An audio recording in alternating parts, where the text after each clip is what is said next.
All right, so we're live over here. I have Alex and Anthony from Fireside Giants.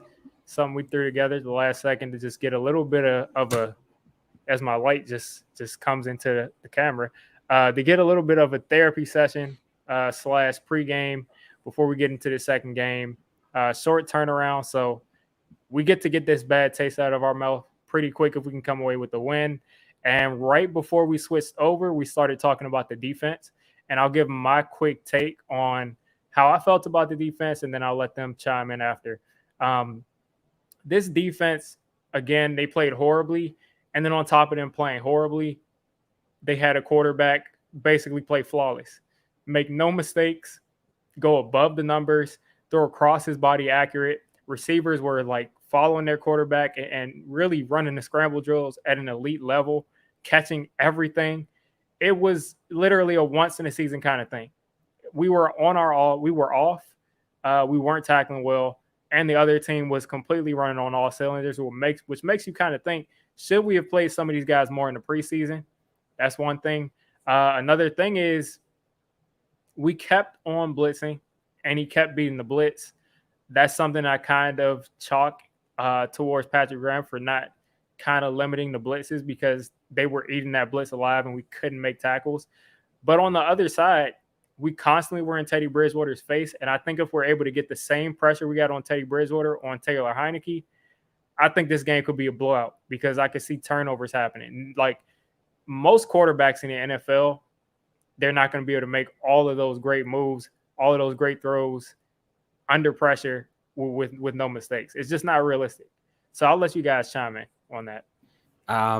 So, I totally agree with you. There was a couple of plays last week where we had opportunities to bring Teddy Bridgewater down in the backfield. I remember Leonard Williams missed one when he stiff-armed Xavier McKinney. That really got me mad. I thought Xavier McKinney had a pretty bad game for the most part. That blown coverage and that stiff arm to the face led to Blake Martinez missing a tackle on their tight end, who then scored. Teddy Bridgewater, credit to him, though. He did a phenomenal job. He did such a good job of maneuvering around tacklers and getting open and keeping his eyes downfield. And that's something that Daniel Jones kind of has an issue with sometimes. When pressure gets into his face, he turns into like a school child, right? He's like on the monkey bars trying to figure out where's the next step here. Like he doesn't really have a sense of direction. He doesn't keep his eyes up. And when he tries to make plays, it's usually a turnover or a fumble. With Teddy Bridgewater, he was like if Daniel Jones, like super Daniel Jones that day. Like they have similar skill sets in a way. They're quite mobile, but they both have decent arm talent.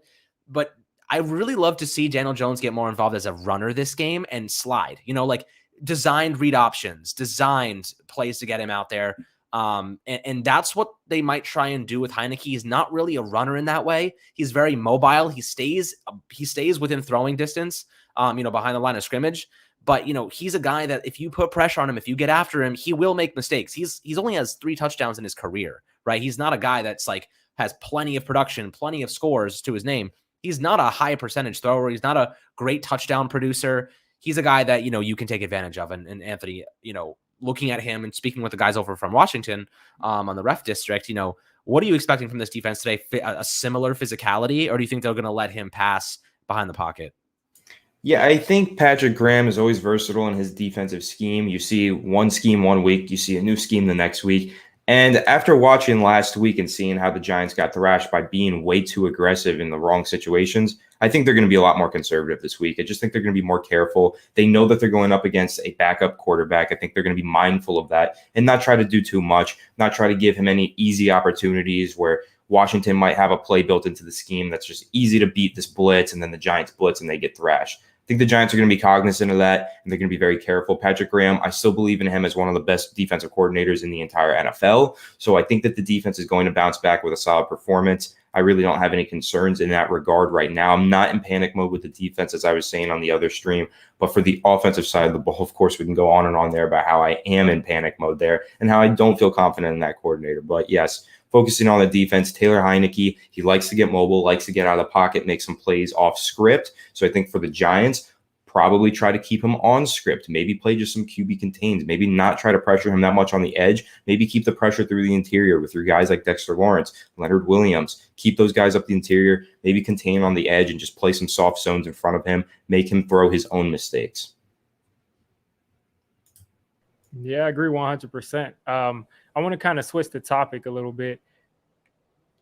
Today we're going to be playing against Washington, and last week we played against another team with what was considered a really great pass rush. Last week we saw Herbert get rid of the ball very quickly. I think he got rid of it in 2.61 seconds. Daniel Jones last week got rid of the ball against Denver in 2.58 seconds. So I'm thinking that if the defense can play better, I don't think that we'll lose a time of possession like that, because our defense should be able to get off the field against Taylor Heineke. I'm thinking that this offense could actually have a pretty nice game. Now, we're not really that confident. None of us are confident that we're going to get a scheme that's going to just be able to generate us a bunch of yards, a bunch of points. But I do believe that the additions that we made, especially with Kenny Golladay, I do believe that could possibly add an extra touchdown or an extra 2 field goals to what we averaged last year, which was 17 points a game. If we can get to 24 points a game, it'll be a struggle to do it with Jason Garrett. But if we could somehow get to 24 points a game, and I think if we can get to 24 points today, we win this game. So just basically, I want you all's opinions on if you think that just adding Kenny Golladay is going to be able to get us just those extra amount of points to be able to win some of these games that are going to be low scoring. That's what we thought, when they signed Kenny, when they drafted Tony, when they tried to invest in the offensive line, we thought, maybe they'll average 24 points. If we can get to 22, we're looking a lot better than we did last year. The reality is Jason Garrett's going to hold us back no matter who's on our team. We could have Tyreek Hill and Patrick Mahomes right now, and our offense still would not be even nearly as close as good as the Chiefs are right now. A lot of it is built around scheme. You know what I mean? A lot of success is built around coaching. We've had great teams with great personnel in the past, and it really makes you appreciate Eli all those years with the Ben McAdoo's, who wasn't a terrible offensive coordinator, but he's very predictable. And bad offensive lines, and you're like, damn, man, that guy showed up every week, didn't say a word, and it was a disaster, man. The defense was going at each other's. Eli Apple's mom was showing up at practice.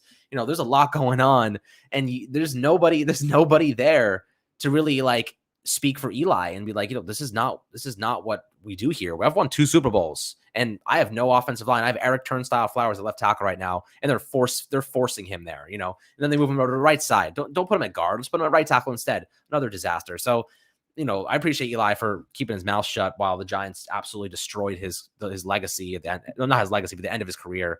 But Daniel Jones, man, he's gotten the worst of it.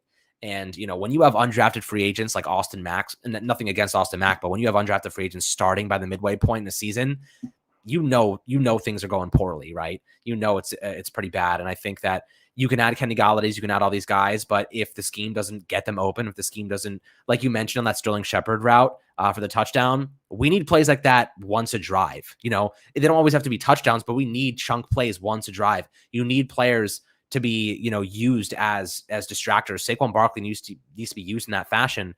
And Jason Garrett just simply doesn't really know how to do that just yet, or he's still figuring out how to apply a better scheme to the strengths of his players. And it just looks like the strengths of his players are being hidden by his scheme. He's not really adapting. So that's kind of how I feel about it. I don't know if Jason Garrett will ever get these players to where they need to be. Yeah, the thing is, when you take a look at the film from last week and you watch what the Denver Broncos were putting out there defensively, it was mainly cover one. Like the majority of the time, it was single high safety. When you're talking about single high safety, you're talking about one-on-ones outside. And when you're talking about Kenny Golladay, the number one matchup you want is a one-on-one outside, because he is that big contested catch receiver that can go up there and make those 50-50 balls. And he's also a good route runner. He can beat you on a comeback route. He can beat you on an in route, an out route, where he can just torch that single high safety look. So when you're talking about not getting the most out of players, that is probably the most glaring aspect of that from week one. The fact that they had the right matchup, the perfect matchup for Kenny Golladay, nearly every single play last week, and they still weren't able to use him properly. That was super concerning, especially if you look at the long term of this team. If you can't get him going against single high safeties, you're never going to get him going, because that is how Kenny Golladay finds his success in the NFL. Yeah, 100%. And I guess, do you all know if the game starts at 8:20 or 8:30? 8:20, I believe, on NFL Network.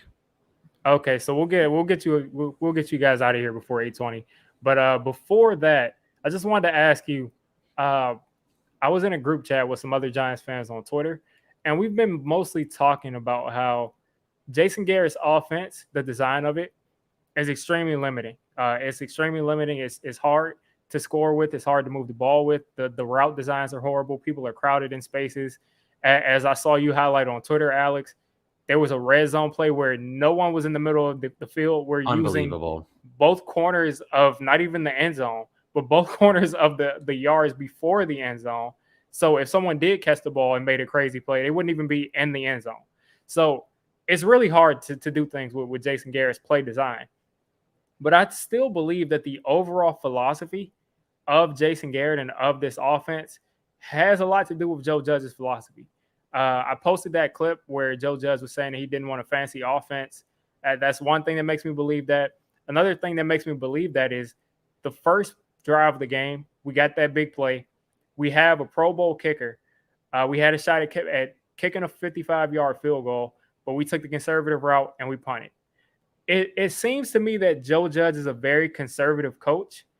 And I think that part of the offense being so conservative and less, at least the less deep shots, comes a lot from Joe Judge. So what do you all think about that? And we have about 2 minutes, so I guess you can give 2 quick answers, and then you guys can get to watching the game. So this is a good question. And when I think of conservative offenses, I think of running the football, right? I think of running the football. And the Giants have such a putrid rushing attack. Wayne Gallman was our running back last year. I don't think he's on a team right now. Maybe he's on a practice squad for San Francisco. And he was killing it. You know what I mean? If the Giants are going to be conservative and they want to have a good offense, it's got to start with a good running game, and that which will open up the passing game. The problem is the run blocking is horrendous. Saquon Barkley is not an inside zone runner. He needs to be a home run hitter. That is his style. You know, I'd rather have Saquon run 5 plays outside zone, bouncing it outside, one of them going for a touchdown, than him running 5 inside zone runs and being stopped for 2 yards on all of them. I'd rather him get stopped 4 times behind the line of scrimmage and hit 1 home run, because we're going to score more points that way than us running inside zone and turn it in just 3 and outs, or one drive, you know, or one series, first down, another punt.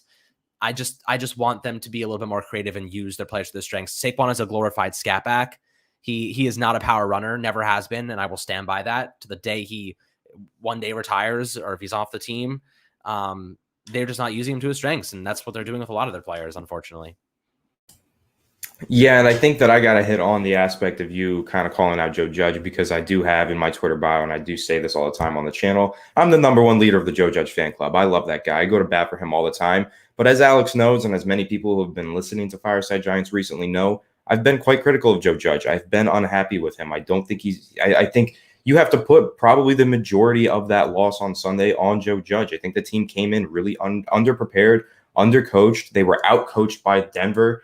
It was a really poor performance and a horrible showing from Joe Judge. And I am very disappointed to say that, because like I said, I said this all offseason long. When people ask me who my favorite player on the Giants is, I always say it's not a player. It's Joe Judge. He's my favorite.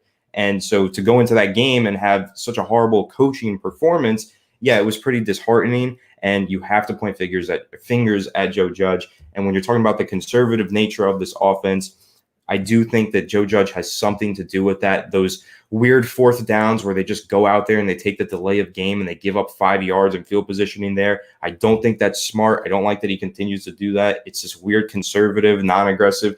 I don't know. It's just strange. But yes, when you look at the overall team, there's problems from top to bottom on this team right now. So obviously you have to go to the top. You have to take a look at Joe Judge, hold him accountable, and hope that he can do better. And thanks for that. But first, I want to highlight this comment from Lucas, big supporter of the channel. Thank you so much for the $100 Australian dollars, I'll go ahead and read it before game. I just want to congratulate you on 6K subs and 1 million views. Unbelievable, bro. I'll be here for every milestone, the many, many to come. And thank you so much, Lucas. it's been so amazing to over this last year for me to basically come back to what I left as a dead channel a couple of years ago. I didn't really put any effort in the uploading things and having any kind of schedule, and to go from like 600 subs to 6,000 in about a year has been crazy. I've loved all the support from everybody. It's just, I mean, it's just hard to believe that. I mean, I'm sure you guys go through it too. It's like I'm a YouTuber. People really look to see like what I'm going to upload, and just to get to the milestone of 1 million views is really a thing for me. So I definitely appreciate that, Lucas, and you're a great supporter of mine. Good job, bro. Yeah, absolutely. We're proud Congrats, of you. Congrats, man. Thanks. Yeah, I've completely forgot about it. I've been so focused on the game. I was going to have like a 6K stream. I'll probably do that later on when I get the chance. But again, appreciate that. And I'll let you guys go ahead and get out of here because the game should be starting up pretty soon. Thank you so much for coming on the channel. We'll do something like this again. I was talking to Alex about maybe another collab. So I'll talk to you guys soon on Twitter. And hopefully we can come out with this win. Absolutely, my man. Appreciate it a lot. And, I'm excited to do some work together in the future. We'll do some pre-game stuff. I had a good time. And I like having a third person because Anthony bores me sometimes, honestly. Ha, ha, ha, ha. Yes, sir, man. Right. Thank you for having us. And, let's go Giants. We'll talk to you soon, Diggy. Yeah, you guys have a good one. Enjoy the game. All right. Peace. All right, so we're all alone now. I've been trying to, where I live, I'm not able to get really any antenna channels. So most of the time I'm streaming, and my Fox is not working right now. So hopefully nothing is starting. I haven't missed any of the game. I might have to try to find me one of those other streams because it looks like people are saying, here we go. Yeah, this is the worst. This is the worst. I might have to find me another stream. Spanish translation. Oh, okay, that's on the actual stream. I was like, I don't have any Spanish on my thing. But I'm trying to catch up. Trying to catch up, guys. For some reason, my antenna is not picking up Fox 5 right now. Because I live in almost oh boy. Oh boy. I'm missing football. For right now, I'm just going to pull this up. And guys, give me a couple of seconds and I'm going to be able to eventually get to where I can actually see the game.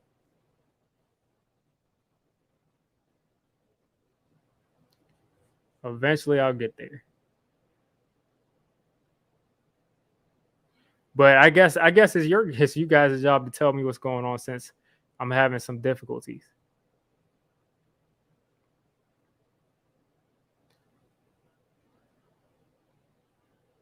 For now, I'll pull this up. Heineke got sacked for negative 21 yards. That's a huge play. I do not know. Guys, I'm gonna try some things. Aziz got a sack. Oh, I'm missing I'm missing it, man. I'm missing it. All right, I'm gonna try to see if I can get my antenna to start pulling up an actual signal. So I'm gonna turn off my camera for a second, and I'm gonna see if I can get this up. You gotta wait 1 second.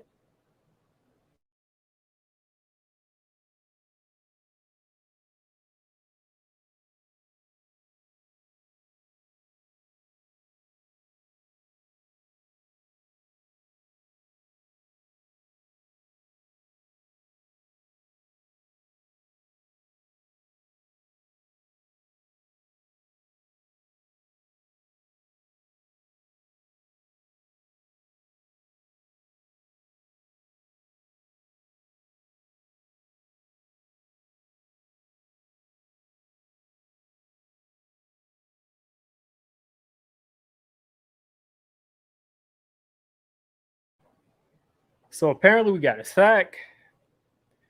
My TV is still not working. I'm going to have to pull this up some other way. I've just come to that conclusion. Oh, boy.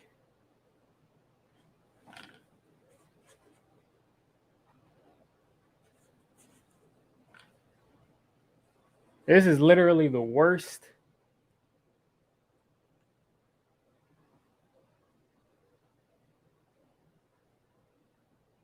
This is literally the worst.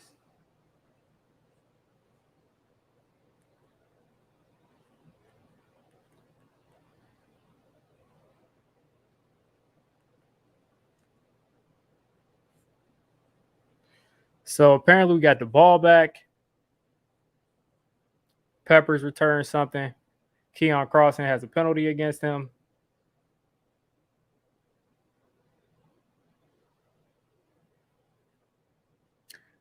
I'm going to have to do this old school and pull this up on my phone. I see. Okay, I see DJ on the screen.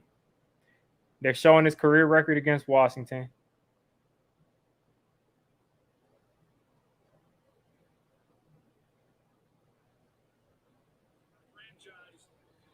What's going on, Henry Hunter? It's a flag on the punt return. Had to pull this up on my phone. So much shenanigans here.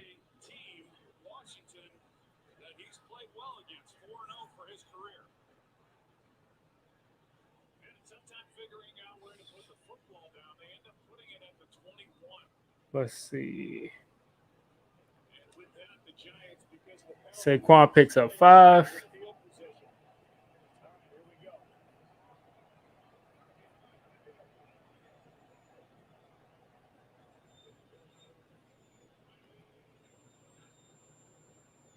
Apparently it was a nice play call. Rudolph for 12 yards. So I'm able to see this. Looks like I'm about a play behind or 2 plays behind, which isn't the worst. I've been definitely behind more.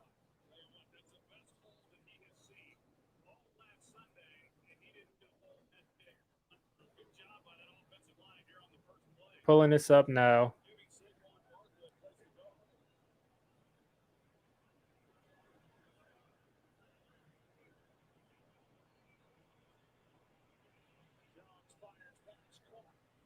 All right. There's Rudolph. I have no idea how all of a sudden I can't get any signal at all.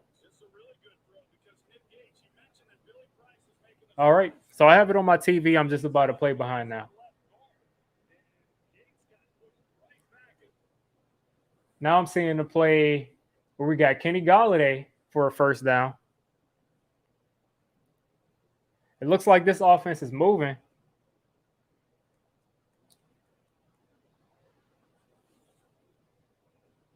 See, this audio looks muted. Play action right here. DJ's just going to take off, get about 3 yards. So I wonder how far ahead you guys are. Because now I'm seeing the DJ got sacked. So it looks like I'm a play behind. Hopefully this next play is hopefully I'm only a play behind. Okay, it looks like I'm only a play behind then. Man, this is the worst. At halftime, you're definitely going to see me try to get this antenna to work so I can actually watch the game. So he had time there. He just took off and got sacked. So that's not bad for me. That's not bad for me. That's not bad for me.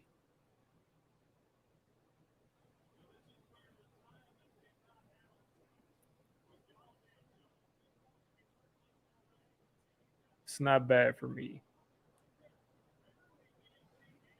Okay, now we got a first down.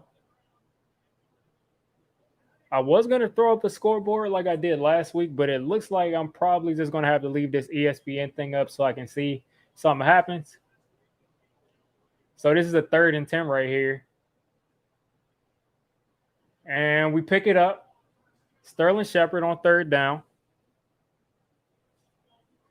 Really nice protection on 3rd down. Listen, guys, there's nothing about the Washington football team that makes me shaking my boots. I mean, listen, Andrew Thomas is doing his thing, locking them guys up. Look, he got bull rushed a little bit, but Andrew Thomas is doing his thing.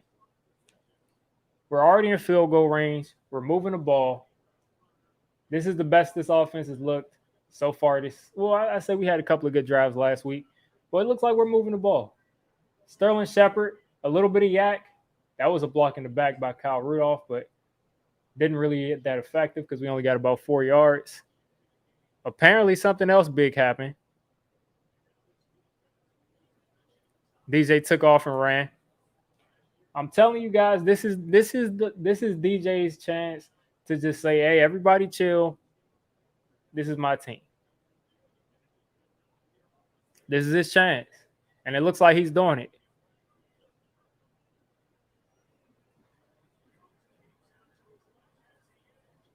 And look, we finally ran an RPO. There was no reason for DJ's always trying to get that extra yard. He's always trying to get that extra yard. They actually ran an RPO.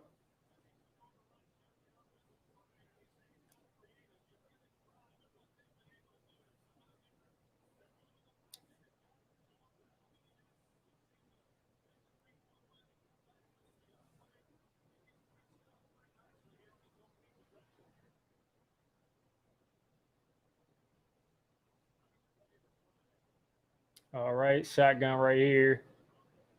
Saquon handed off, looking at him making a little. I would like to see Saquon get up the field right there, but he looks a little bit like Saquon. Oh yeah, Saquon was definitely wearing his dancing shoes because if he would have went off the field, he had about 2 or 3 yards. 2nd and 12s are not good. 2nd and 12s are not what we want. All right, so this time I'm actually in front of the ESPN thing, so I don't know what's going to happen by looking at this screen. 2nd and 12 right here. High snap. DJ's got to get rid of the ball. It's behind Sterling Shepard. Roughing the passer. Chase Young hit him late. Perfect. Give me a first down. Give me a first down.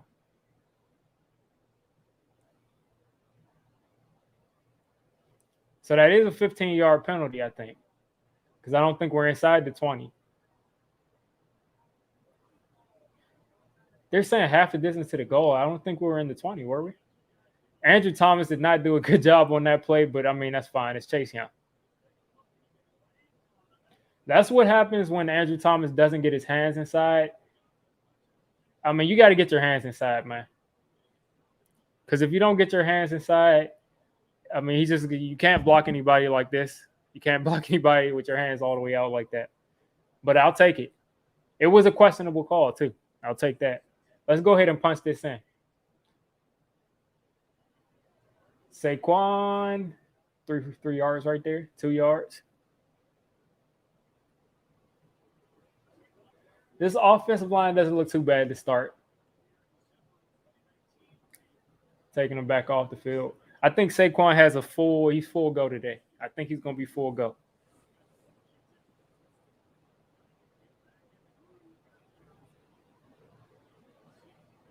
Slayton at the bottom of your screen.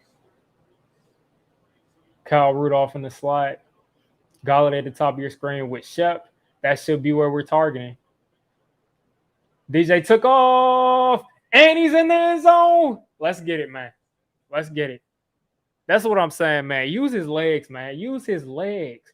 Because we did not use his legs in the red zone pretty much his entire career. We never used his legs. So I love that we called that quarterback draw. It's going to continuously take the pressure off of him having to throw the ball because they're going to think, what if he takes off with this?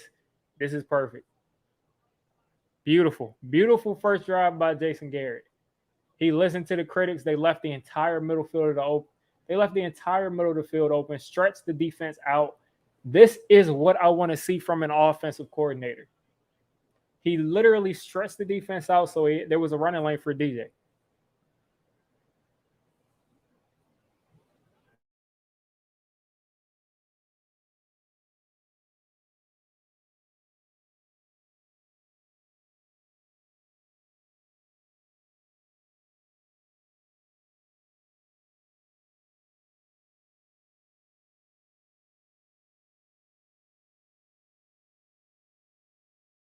I'm actually muted. I was saying, would you guys prefer this ESPN method of me having this up here, or the custom scoreboard I made last week? Because I already have that kind of pre-made, but we'll see how that goes. Oh yeah, when DJ is on, he's on. That was a nice drive. I'm just glad that I could actually see it, man, because I missed the entire first defensive drive where Aziz got that sack. I'm looking it up. When Aziz got that sack, did he actually just, was he unblocked? How did it happen? Because I'm looking it up to see what happened now.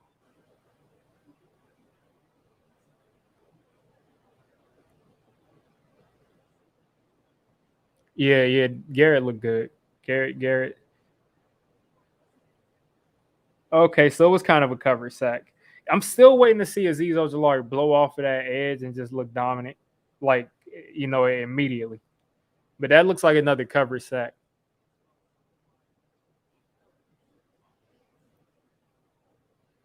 But he used his hands nicely on that play. But he lost 21 yards on that. I think the Giants should be able to win this. Like, if you've seen me all week, I just have not been worried about Washington. I'm not worried about Washington, man. And I don't want to, hopefully I don't end up eating my words, but I'm not worried about this team, man. Like, they never show up against us. We're a better football team, in my opinion. We laid an egg last week, and it's not going to happen 2 weeks in a row. It's just not going to happen that way.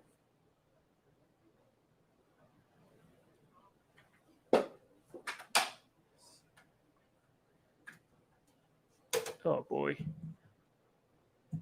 White coming into the camera.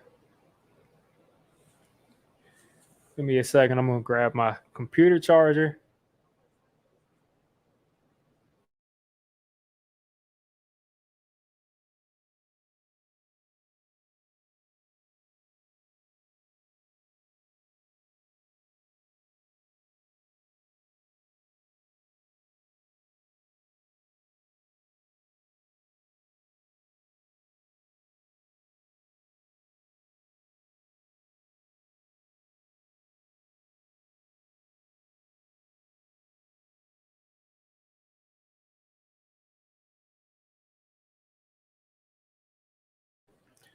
All right, we're in good business. Got my computer charger. We're all good to go. 11 plays, 79 yards. That's what I love to see. Next time we'll get a chunk play.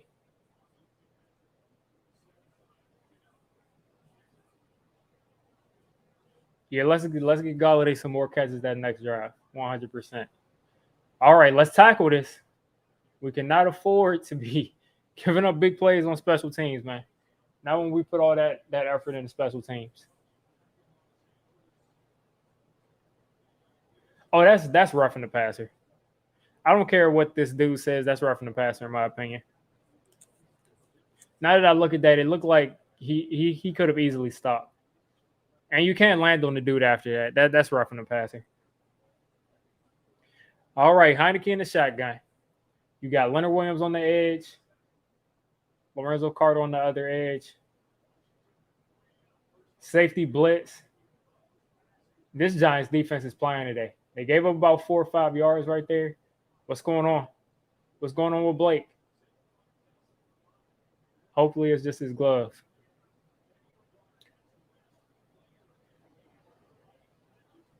Leonard Williams had basically the exact same season as Aaron Donald. I'll tell you one thing, though. Leonard Williams wasn't getting triple team like Aaron Donald, but that's a stat right there. He pretty much had the exact same stats as him. That's pretty funny. 3rd and 4 right there.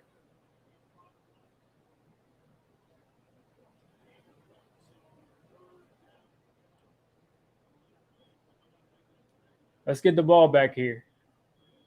I'm not going to look. I see it's 3rd and 4. I know you guys are a play ahead. Let's see if we can get the ball back right here. This will be great for field position right before they get to midfield. See if we can get it here.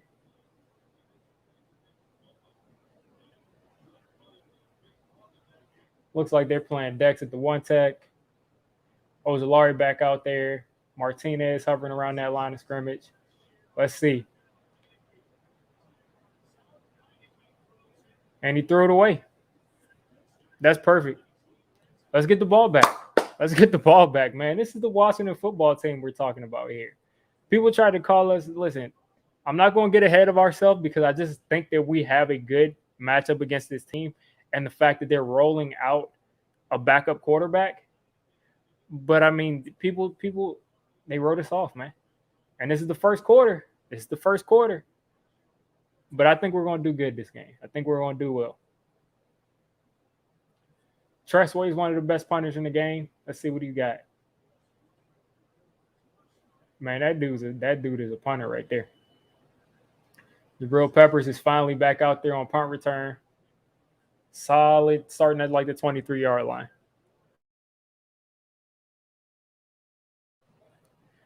I think we're going to be able to win time of possession. I just don't think Heineke is the guy, man. Plain and simple, Heineke is not that guy. He's not that guy, pal. What's going on, Joan? What's going on, Greeny? Got everybody in here. I saw Sunday in here. I didn't get to everybody before we jumped on. So I had Fireside in here a little bit earlier. But I think we're in good shape, man. I think we're in good shape. What do I think of Jalen Hurts? I've always pretty much thought Jalen Hurts was a good player.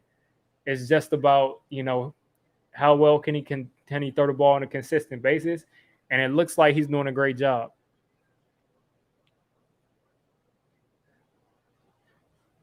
Henry, you're saying to use the Bleacher Report site instead of the ESPN site? Let's see if I can do that then. Because I'm pretty sure Bleacher Report usually uses ESPN's they usually use ESPN stats, at least in the Bleacher Report app. But it looks like they're showing me something different. But I'll leave it up here then. It's a little bit more bland.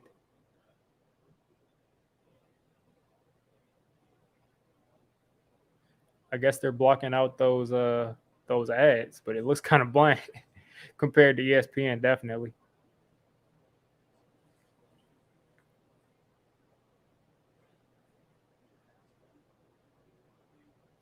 Yeah, I think I'm gonna put back up this ESPN one because it shows the field.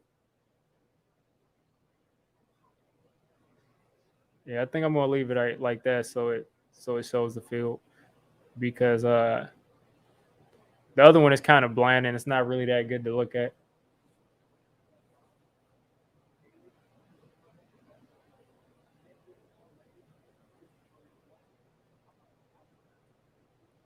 David Mayo made that tackle on that Jabril Peppers punt return. Oh, we got Kenny Golladay tweeting, "Hey, don't you need to be on the field, man? Come on, man, you gotta get back on the field."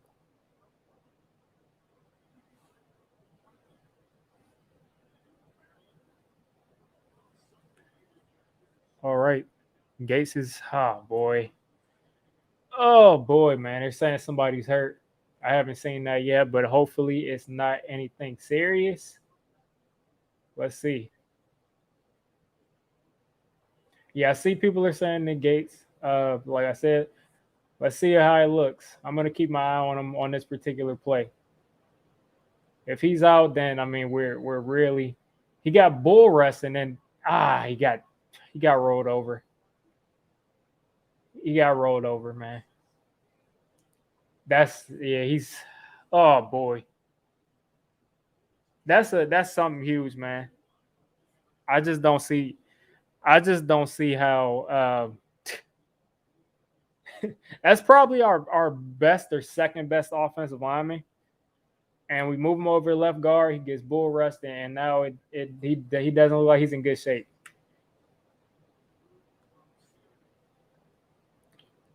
Man.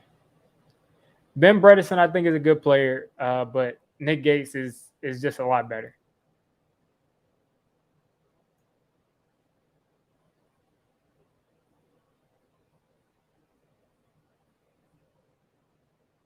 And then as Nick Gates gets hurt, the live stream I'm watching goes out.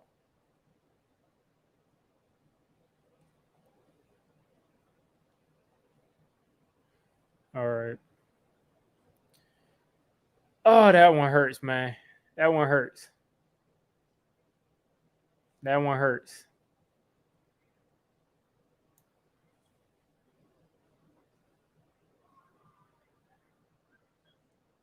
Yeah, that's it, man. Rick, you're probably right. He's probably not coming back because I saw somebody roll over his knee. I did see something similar to that happen with Mekhi Becton, and he's someone that's going to come back later on this season. But that's not an injury that he's definitely not coming back this game, and he's definitely not coming back in the next couple of weeks. And it sucks, man. It sucks.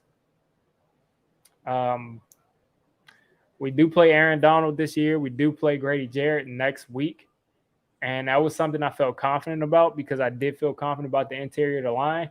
And losing him just hurts, man. Which is why I thought that we should have drafted a lineman in that third round instead of Aaron Robinson because we did not have very much depth. But Ben Bredesen is someone that we did take, and I am pretty confident in Ben Bredesen to be at least solid in pass protection. But him in the run game, he's not going to be that good in the run game.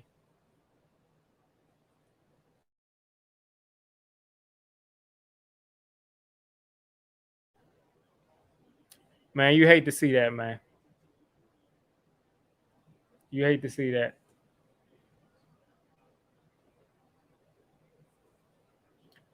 Definitely hate to see that, man.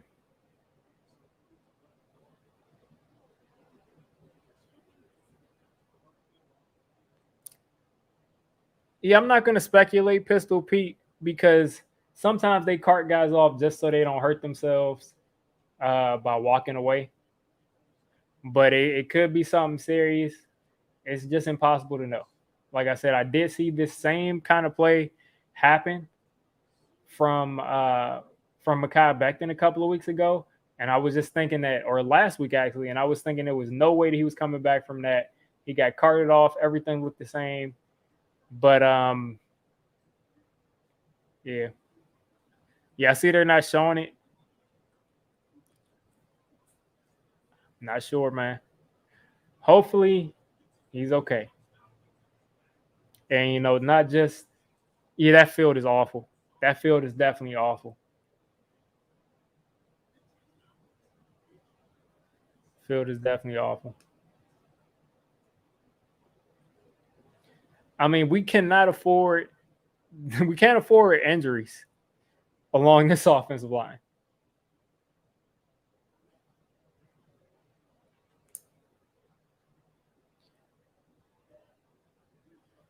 Let's just hope that this momentum shift. Let's just hope that this doesn't turn into a momentum shift by one of our leaders going out, one of our team captains going out, because hopefully it's not something bad. You said he broke his foot. I haven't seen the replay, so I don't know.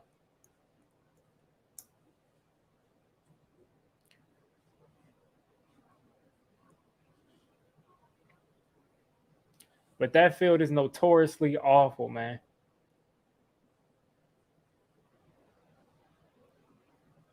It looks like somebody just rolled over his leg.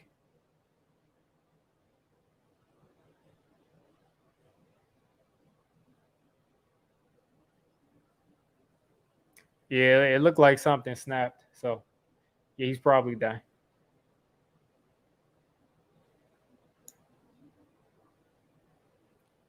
Yeah, he's probably done, as I said. Oh, boy. Probably our best offensive lineman. Definitely a leader on the team. Definitely brings a lot of energy to that line. And that's a big loss. That's a huge loss.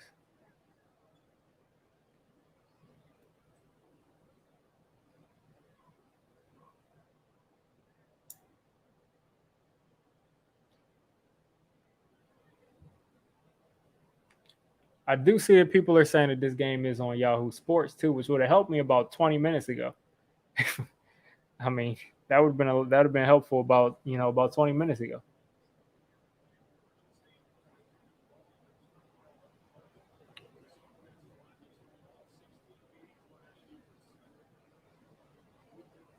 Saquon, I saw the line move up.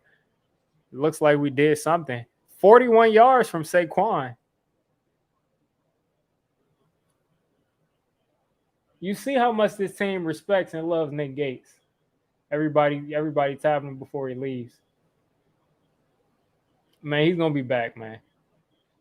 When he comes back, it's gonna be huge. So let's see this play. I see Kadarius Toney on the field. Apparently, Saquon picked up 41 yards, and I'm back to being more than one play behind ever since this stream stopped. On that delayed draw, they left it open. Saquon is up the field. Man, that's it. Oh, it's so great to see this guy back on the field, man. So great to see this guy back on the field.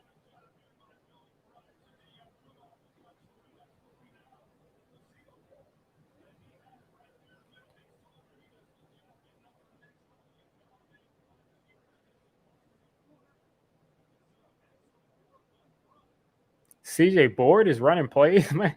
We're running end arounds with CJ Board.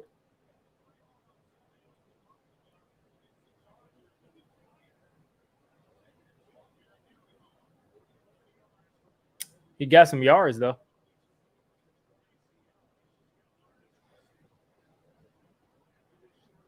CJ Board got some yards.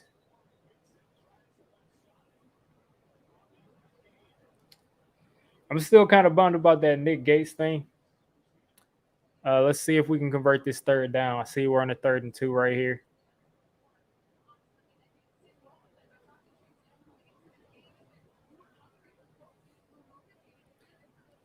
We're on the 3rd and 2 right here.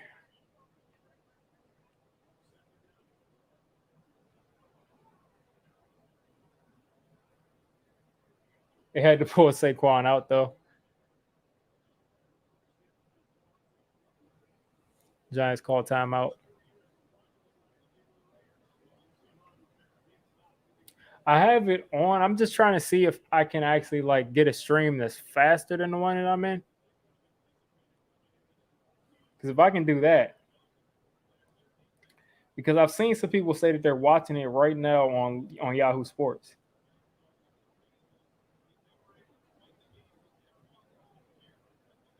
But I have to turn my Wi-Fi off. That's great. Yeah, I'm not going to watch it on my phone. I'll just be a play behind.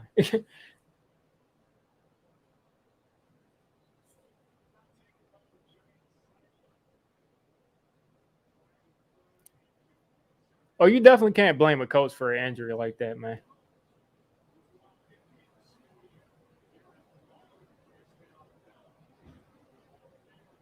You definitely can't blame a coach for an injury like that.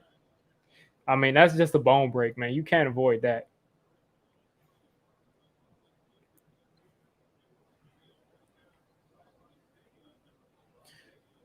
Shannon, is Fubu TV is that actually caught up to the broadcast?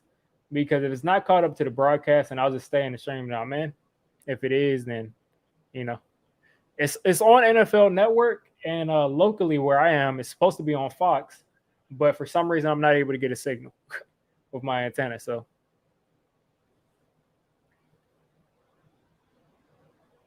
what's going on with this play design? I mean, it don't look like they know what they're doing.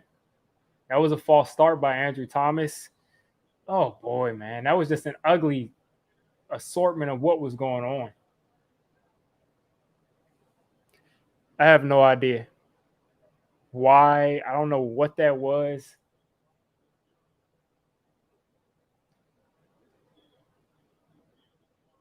At that point, I mean, you can't call a timeout twice, but what's going on? Nobody knows the play.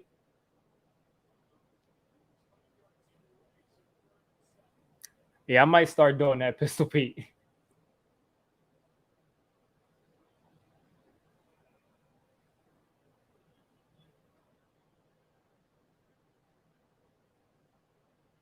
Third and 7 here instead of 3rd and 2. And we take a sack here. I mean, false start, confusion, killed that drive. Let's see if we'll kick a field goal. We probably won't. We're at like the 36. 3rd and 2 changes the playbook. Of course, you get Nate Solder on Chase Young, and if they continue that matchup, Chase Young is going to eat Nate Solder alive. I mean, once you have DJ Watt looking towards that other side of the field, that becomes his blind side, and you can't have Nate Solder there. And now you have Ioannidis on the field. They have to fix this field at FedEx Field, man. They have to fix this turf. There's too many people that get hurt. I didn't really see a crease for him to get out of the pocket there. If you ask me, I just didn't see.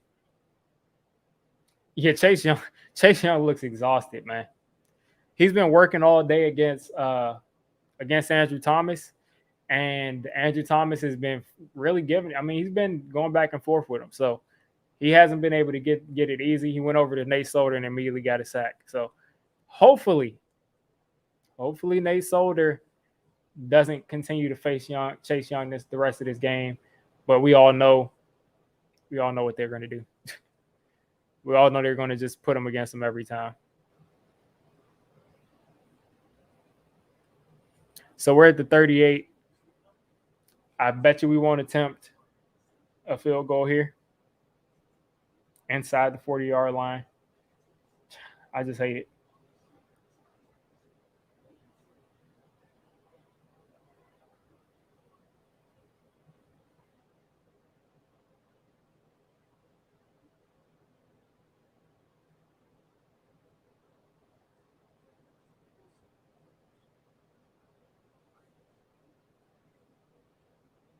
What's going on? I see Jones saying, "What? What's going on?" Oh man, that is making me just think what's going on?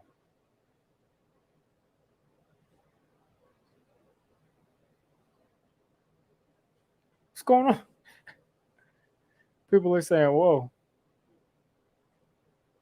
I haven't seen anything pop up. I haven't seen anything pop up.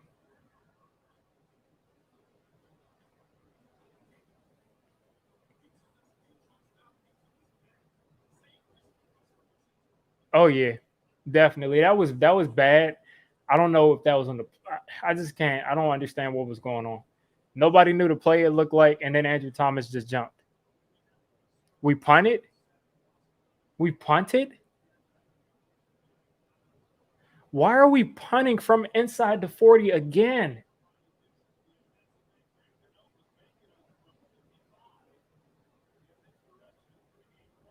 What is going on with this dude, Joe Judge, man? He loves to punt the ball.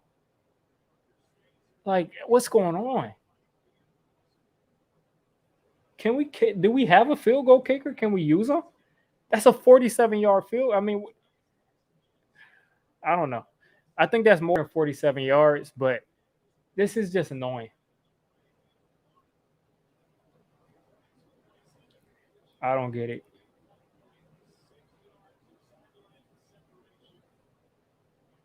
Another 55-yarder, I guess. I mean, we're not going to attempt those. I guess because it's raining there, but I just want to be aggressive.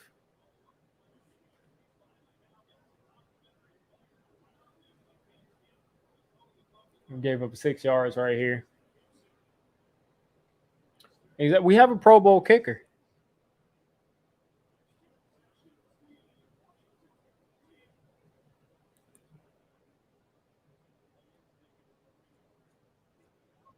I don't know exactly what you're talking about. If you want me to put the game on the screen, I mean, that's not going to happen, man.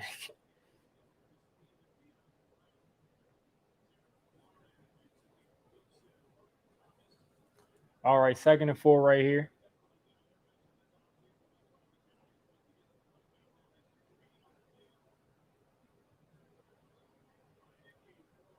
Oh my God.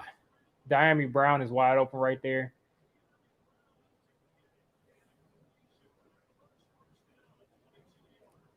Yeah, I'm watching the game. Definitely watching the game.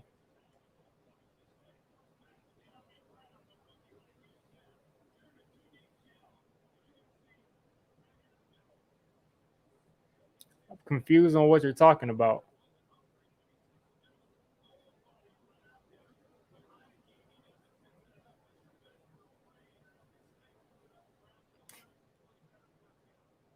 All right. There goes another.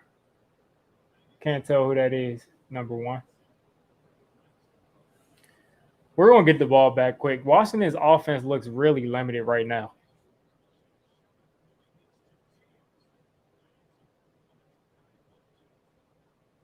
And as I say that, we give up a 12-yard pass.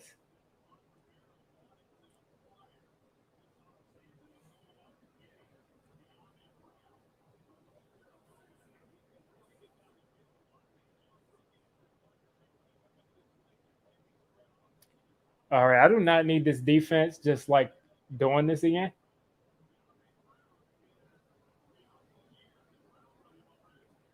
Yeah, that should not have been completed.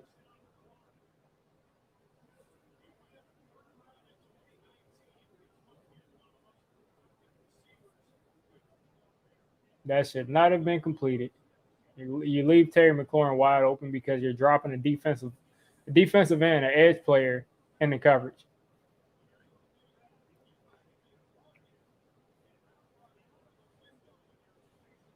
Oh, that's 100% fact, Henry. Unless we just start to do things like what we just did, we just completely waste that run by Saquon and and and then take a sack. I mean, we were at the 32-yard line and we come away with no points. Is that a Jason Garrett? Is that on Jason Garrett? No, that's on us not blocking, and that's on Andrew Thomas for jumping early, and that's on those players for not knowing what they're supposed to be running.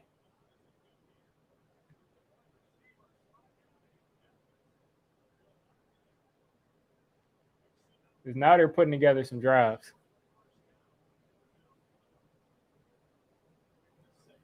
So we're gonna have a 31 coming out of this first quarter.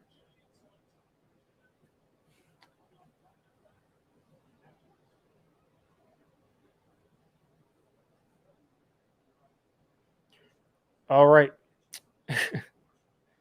I mean, I really, I really did not like that drive. That almost gave us. That almost just took all of our momentum away. I mean, we're on a 3rd and 2, and we have a false start. To get to the 32-yard line and not get any points is just unacceptable to me. 32-yard line and on a 3rd and 2. You need 2 yards. You just had a 41-yard play. I just don't understand how we don't have points from that drive, man. What's going on, Miz? Yeah, I mean, we blow the timeout and then we come out of the timeout and we still don't know what play we're running. And then you have Andrew Thomas jumping early. Exactly. We should have gotten 3 there.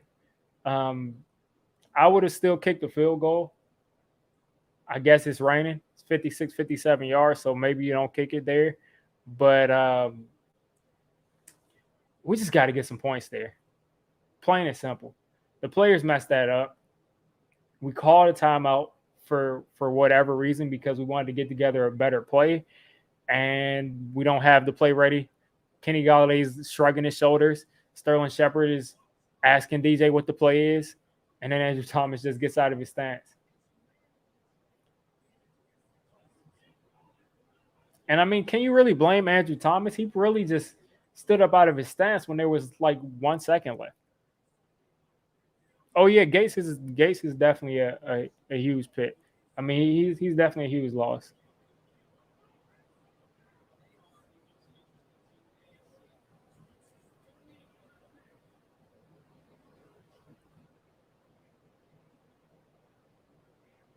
Oh yeah, all we needed was a 3rd and 2. I mean, you know what I'm saying? All we needed was 2 yards to convert on that 3rd down. So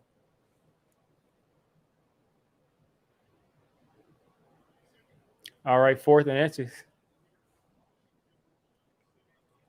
They didn't get that, so it's 4th and inches. I'm assuming that they're going to go for it.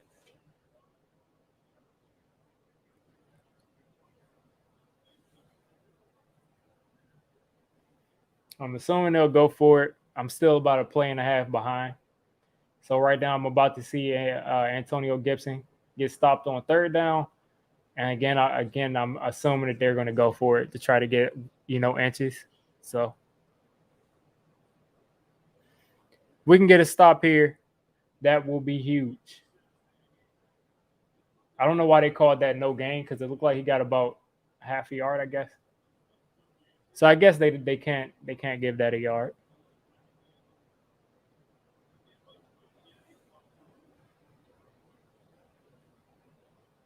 Yeah, Heineke picks up that 1st down.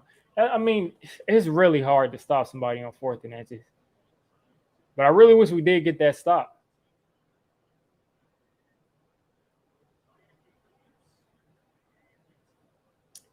Yeah. I mean, Shelton and Williams down there and Lawrence, and they couldn't stop him. I mean, they literally had to get inches.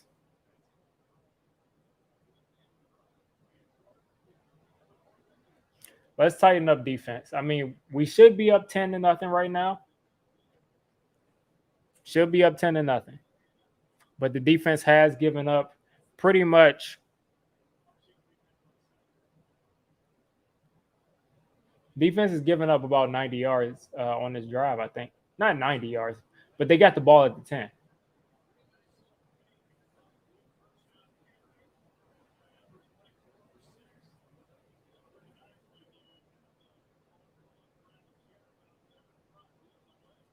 All right. I think this is a 3rd, and they got a 1st down. Yeah, Washington is driving right here.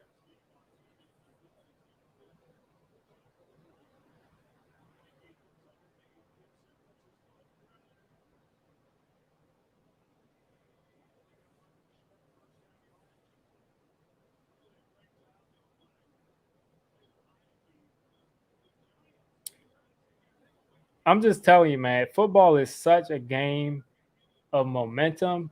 And to get down there and not get any points, man, is just really inexcusable.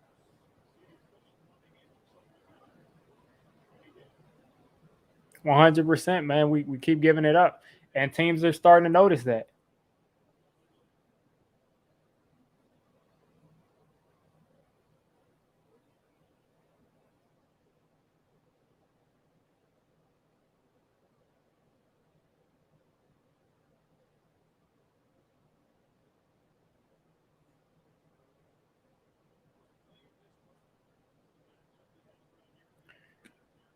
Let's see if we can get a stop here.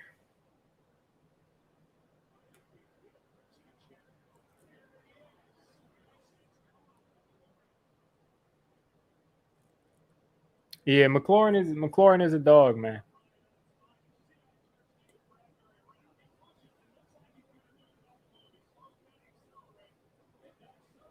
McLaurin is a dog. 7-7 because we could not convert a 3rd and 2. We decided to call a timeout. Came out and we were still confused. So that's a tie game now. That's a tie game. Offense has to come back out and redeem themselves, because while I put this drive definitely on the defense because they gave up a score and they had good field position, I mean, the offense should have came away with some points that last drive. Defense shouldn't have been even out there. Should have been up, 10-7. I mean, 10-3 or 14-3. And that's just like all of these key moments that the Giants keep on messing up in is what will make us lose games. We were supposed to be up either 10-3 or 14-3, or 10-0 or 14-0. But instead, because we can't execute and we can't, it's ridiculous, man. Let's see what this offense does.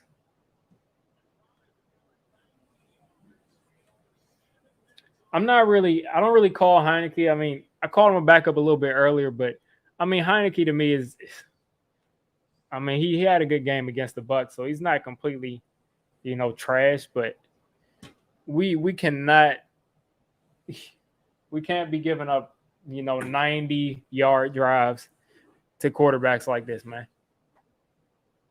This is not going to be a top 5 defense.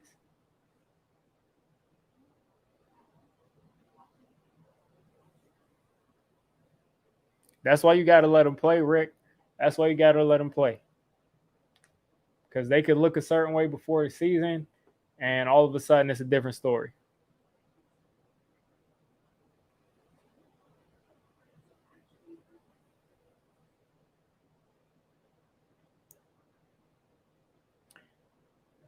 What's going on is that I tried to tell people this offseason that Pat Graham is trying to be different. He's trying to switch things up.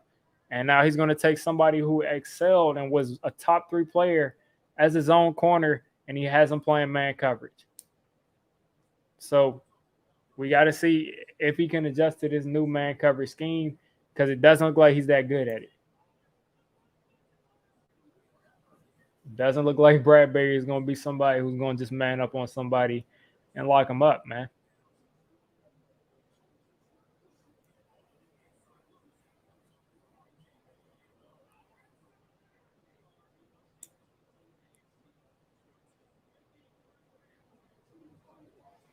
I mean, the Washington football team just literally put together a 13-play, 90-yard, 7-minute drive.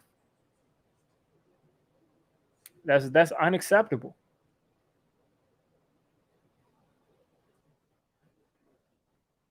It's just unacceptable, man.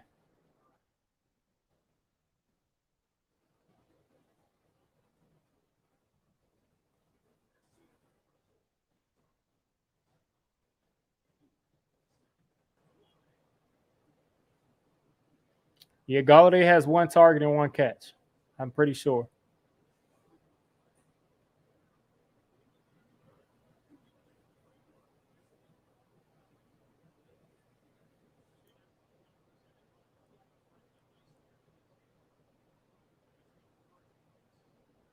I mean, just like the execution in these points, man.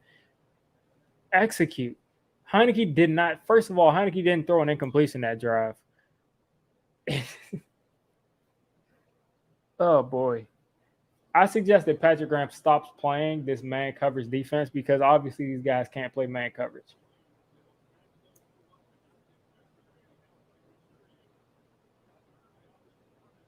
I think that you just need to let Bradbury go back to playing cover 3.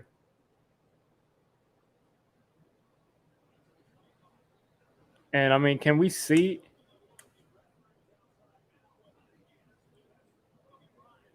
And they say DJ incomplete deep to Galladay. Let's see what happened.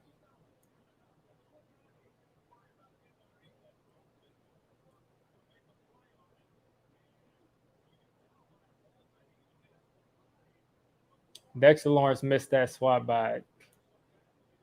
Yeah. Let's see. DJ incomplete to Galladay.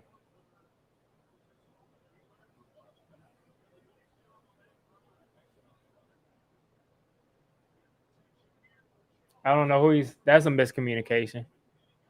I just, there's no way he was trying to throw it there. That's a miscommunication.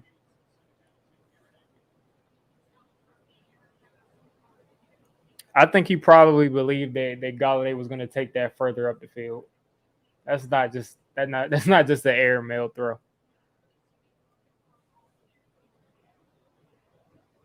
And that's how you kill a drive right there. 4th and 10. I mean, what do you expect at that point, man? I mean, we had all of the momentum, and we just threw it over. We just threw it away. And you could say that was because of Nick Gates. But I mean, right after Nick Gates went out, we had a huge run. And then we just, and this is why, first off, and I'm not going to just, try to play revisionist history, but Billy Price shouldn't have been at center. Billy Price should not have been at center, man. Nick Gates should have been playing center. Should have had Bredesen at left guard. But they just shuffled everybody around. What do you expect?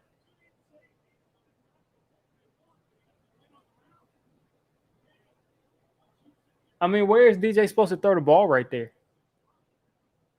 Where is DJ supposed to throw the ball right there? Literally every single person either wasn't looking at the quarterback or they were completely just completely covered.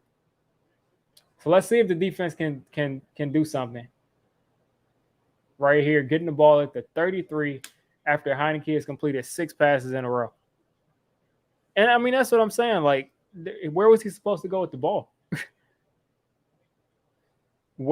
Tell me where should Daniel Jones have thrown the ball on that play? Where should Daniel Jones have thrown the ball in that play?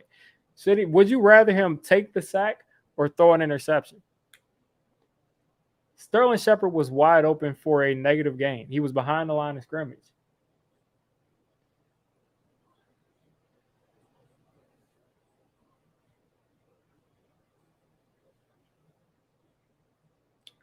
Anyway, like I said, it's all about momentum. And right now we don't have it.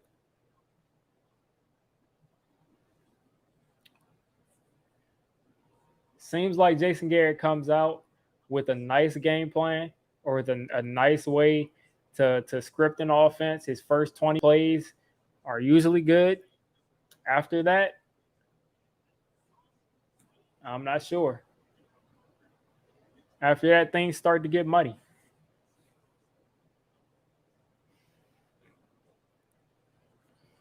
But we have got to get a stop. This defense cannot be a sieve like they've been playing. Like, we got to get a stop on this drive. We cannot give up points right here. We need somebody on this defense that was supposed to be top 5. So many people tried to say that the defense will be top 5. We got to get a stop on this drive.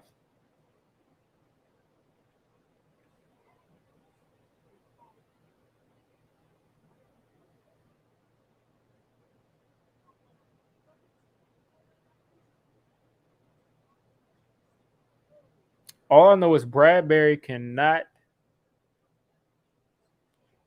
play man coverage. At least not these last 2 weeks.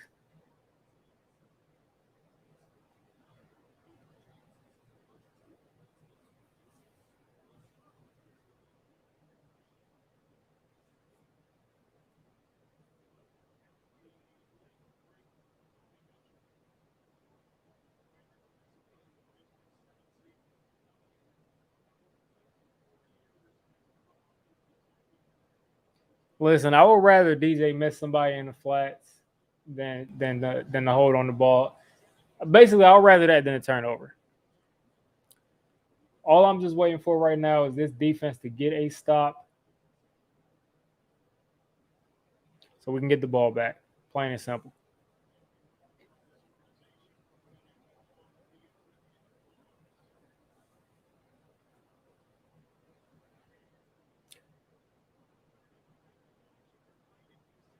Looks like they ran a screen to the tight end of all people.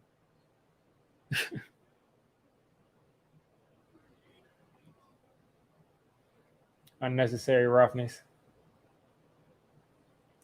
Right now we're being shown what an offensive coordinator looks like.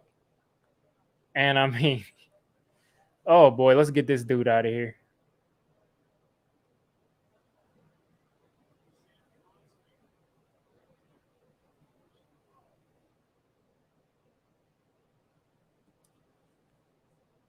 Sam Cosmi with the helmet to helmet hit.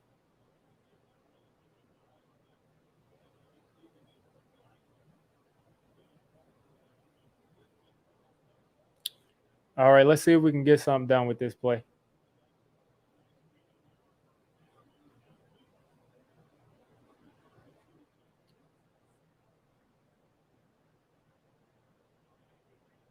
Oh, that should have been intercepted, man.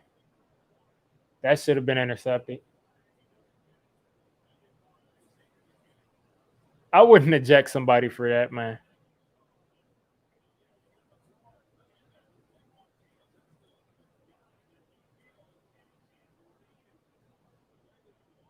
They could have very easily. That's annoying. They could have very easily thrown a flag on McKinney on that play.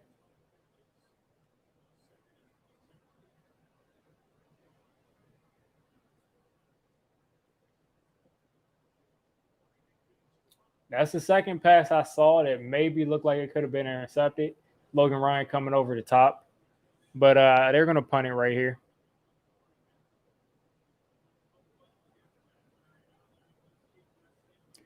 Yeah, I mean that's all you can expect from them. They bailed us out with that penalty, but hey,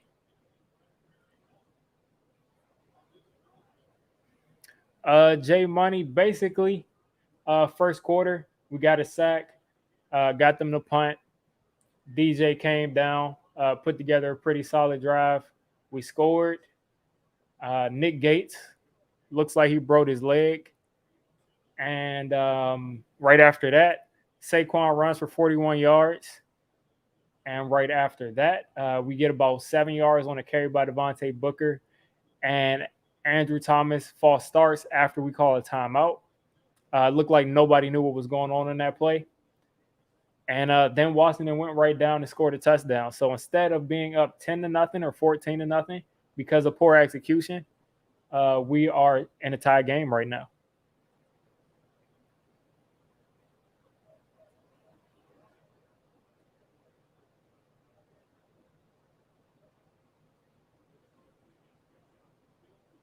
Yeah, I don't know what's going on with that dude, man. I don't know. I have no idea.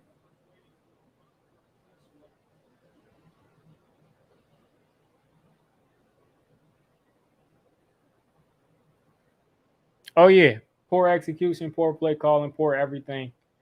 It didn't, and then Jabril Peppers fails to. That's the scouting report. That's how Tressway gets his average by getting the ball to roll about 10 extra yards. Appreciate that, Relic. Uh, Tressway gets the ball to roll about 10 extra yards on most of his punts, and guys don't field it. Yeah, I don't know what's going on with Saquon. Either he's just extremely tired or he tweaked something. I have no idea. Maybe he tweaked the hamstring. Hopefully, we see him back out there on this next drive. But I have no idea what's going on with that dude. I don't even remember if he got tackled or if he ran out of bounds.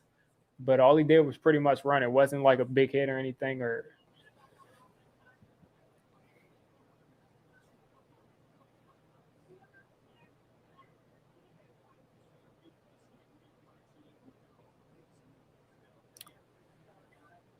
oh boy, we got to get the momentum back on this drive. Meaning we need to get into the end zone. No field goals, get into the end zone. He's not playing up to it, and I mean James Bradbury's not playing up to his contract.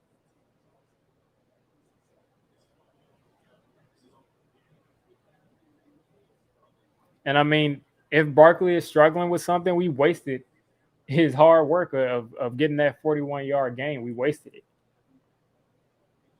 And that just shows me too, like if Barkley was completely healthy, Saquon would be going for over, 150 yards.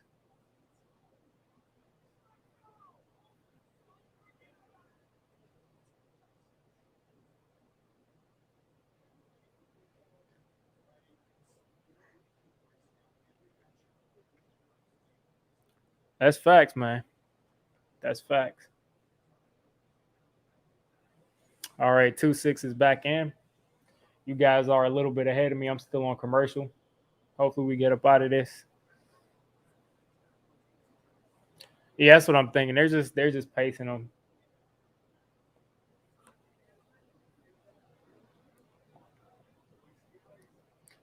Looks like I'm about a minute behind. I'm still on this commercial.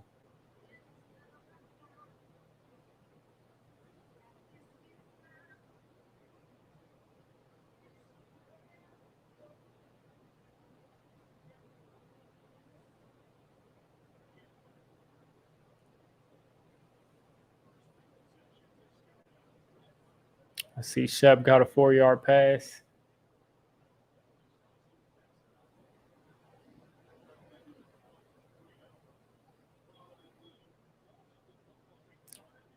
All right, let's go. I see Shep caught a 4-yard pass on the ESPN thing. My stream is just now getting to start in this play.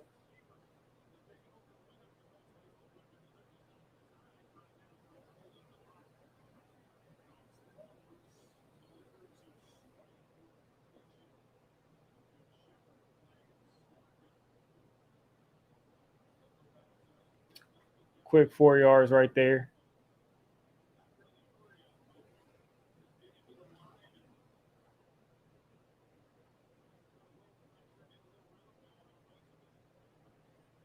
We caught another timeout. What's going on, man? DJ down extra. They counted them down before the first down.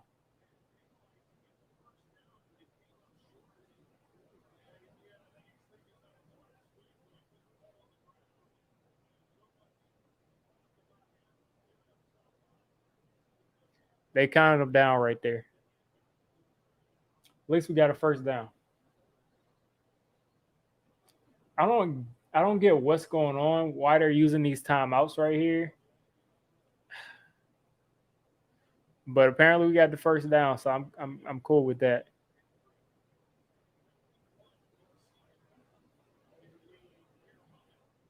Elijah Penny for 3 yards right there.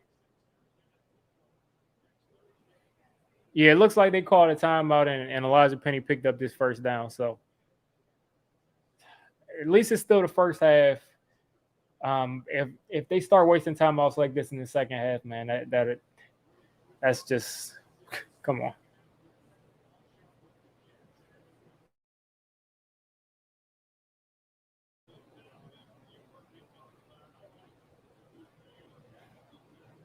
If DJ slides, all the risk is gone. All he's got to do is slide. He won't fumble the ball. He won't get hurt.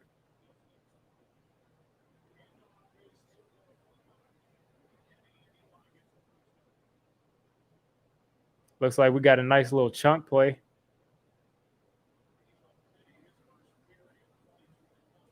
Saquon for 8 yards.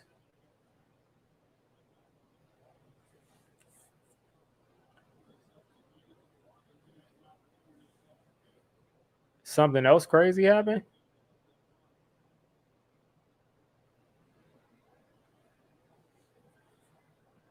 All right. Saquon got the ball. He was close to the first down right there.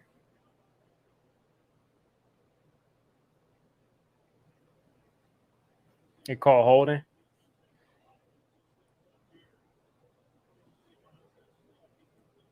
Touchdown.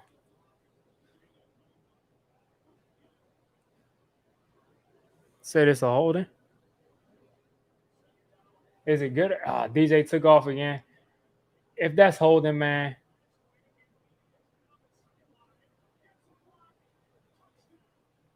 Apparently, it didn't count. But it was a big play. At least we got.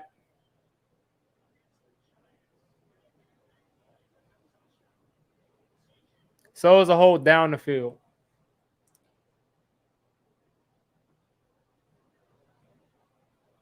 A hold down the field. Man. Why is CJ Board in the game, man? That is not a hold, first of all. That's a horrible call. That's a horrible call.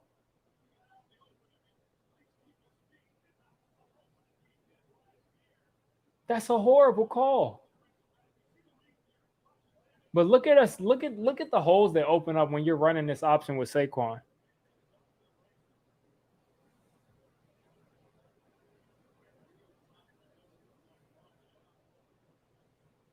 That wasn't a hold, man. That's a touchdown. That was a good block. I thought Galladay was going to catch that.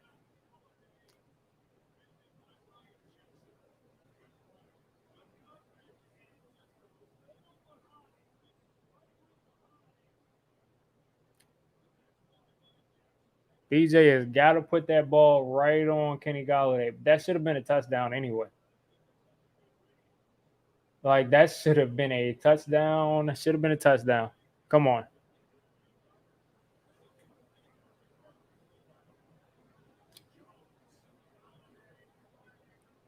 Yeah, that was definitely PI. You said DJ's a running back. If DJ was a running back, man, his efficiency would be horrible. He fumbled too much to be a running back. He'd be out of the league. That should have been a walk-in touchdown. But I want Golladay to run through that still. He still could have had a touchdown right there.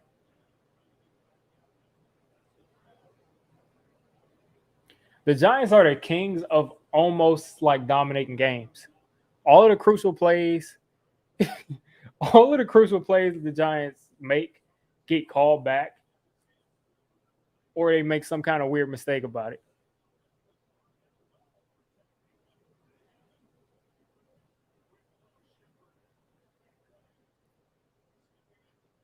I cannot believe what's going on, man. Hopefully this isn't referencing the pass run and this is a new run of him running into the end zone. 2nd and 8. DJ and Saquon. Saquon is going to get no gain right here. Looks like they shut that down. And, I mean, on 3rd and 8, man,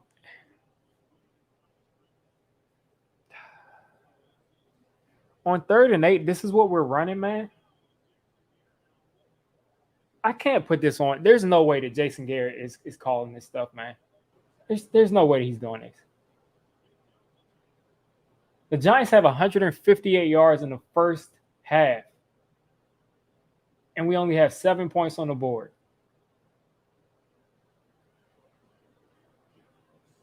Why is DJ throwing the ball not to the sticks consistently? Oh, boy, man. If this defense doesn't step up right here, man, if they don't step up right here and not give up a touchdown before the half like they always did last year.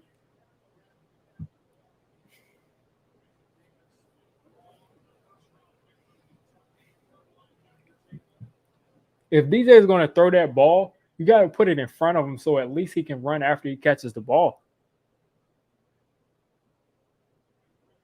100%, man. 100%. Yeah, that is not a hold. That wasn't a hold. That was not a hold. Like, that was beautiful blocking from the receiver. That was not a hold. And I can't believe that, man. Well, I can.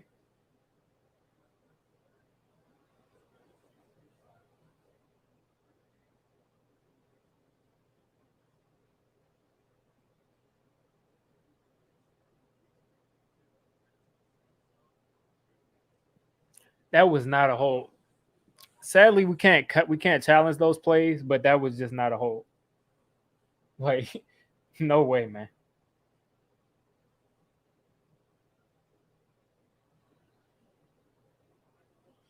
That was just a physical block, in my opinion.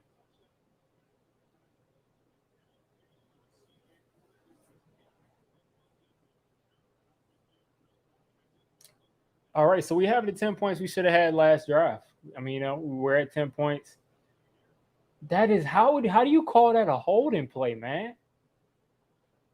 What are you supposed to do? How do you block in the NFL if you can't put your hands on someone?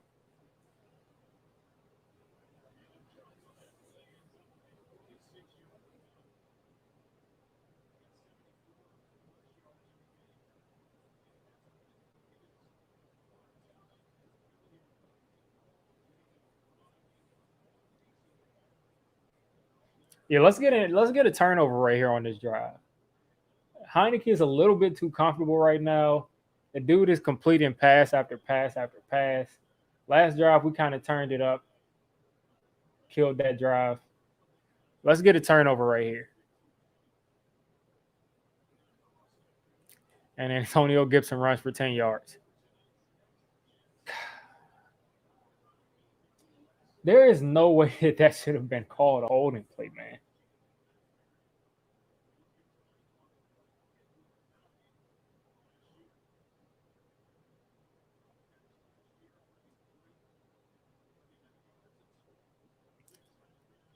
Like, I mean, as a team that struggles as much as we do on offense because of the scheme, we cannot afford to consistently have bad calls go against us.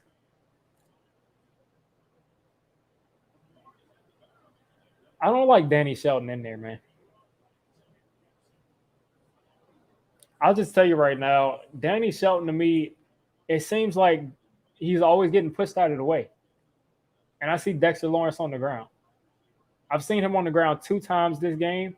I usually never see that dude on the ground, but I guess he's playing against Brandon Scherf. So,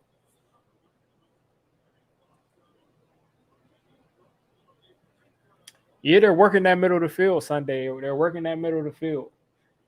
Apparently, Logan Thomas is eating, man.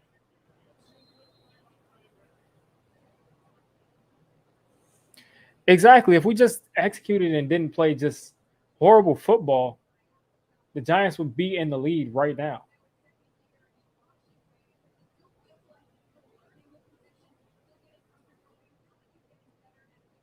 I mean, this team collapses every single end of a half. The Giants defense collapses. Going back to last year, at the end of every half, they give up a touchdown. It happens every time. They go right down the field at the end of the half. There's no pass rush. There's no coverage at the end of every half. And this is why I cannot excuse this defense, because they do this every time. They do it every time. They allow people to go right down the field. These are not this is not Tom Brady. This is not Patrick Mahomes. And these guys are going straight down the field. Every single team that we play against consistently. We're letting Adam Humphries do this, man. I mean, it's disgusting, man. At this point, this defense folds at the end of every half.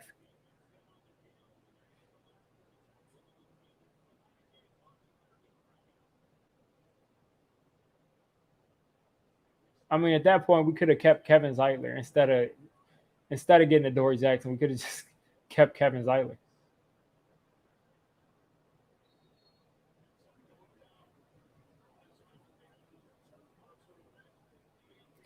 At the end of every half, going back to last year, the Giants give up a touchdown.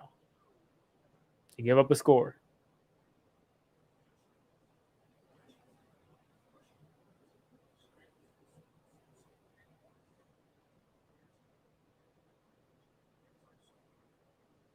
Exactly. There's no pass rush in the 2-minute drill. There's no blitz in the 2-minute drill. There's soft zones. They're allowing big plays. They go right down the field, just like last week, every single time.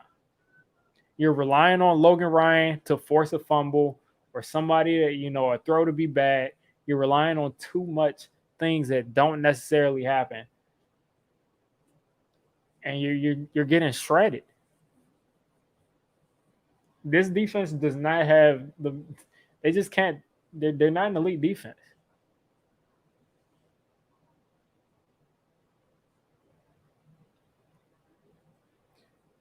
I mean, if you go back to week 1 of last year and you go through the entirety of the season, until the Seattle game, the Giants allowed teams to go right down the field at the end of every half and at the beginning of every third quarter consistently. And all the momentum that we built because we didn't execute that first drive, that first time where we got down the field, it was a false start and we took a sack because we didn't execute. And because we didn't execute again in the 2-minute drill, the momentum that we should have had, being up 14-0, we could possibly be trailing 14-10. Patrick Graham is not going to adjust. He's not going to adjust.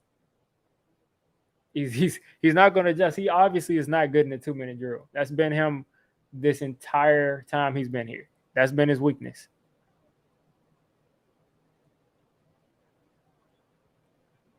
That's been the weakness, man.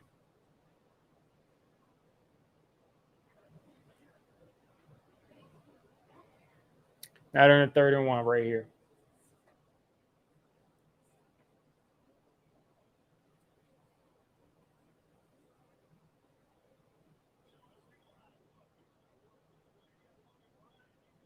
I mean, McKinney is doing a horrible job playing deep safety.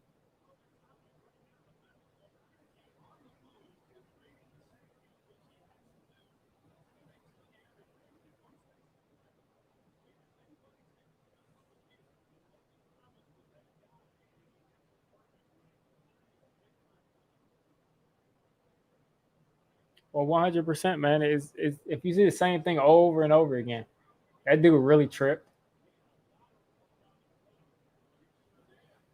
Yeah, that would have been a first down.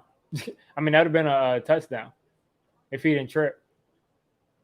So why is nobody making a meme of the Washington running back tripping over air after he ran 5 yards? But people talk about Daniel Jones tripping after he ran 80.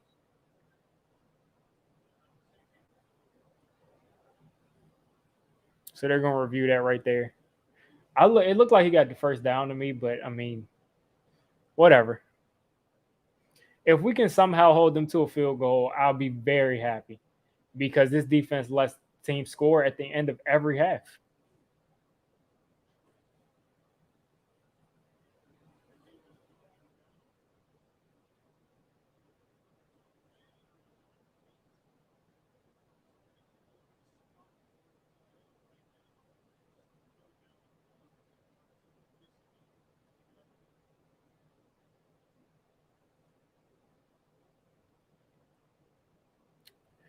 All right, they're saying he's short. I'm gonna try to find another stream because being a play and a half, or it looks like I'm a minute and a half behind sometimes, is not cool. It's not cool. Oh yeah, they took 4 points off the board. We should have 14 points, 100%, because DJ definitely ran that in, and that was not a hold. And we give up a first down. All right. If we can come away not giving up a touchdown, I will be extremely happy. If we can just not give up a touchdown. Taylor Heineke is like 13 or 15.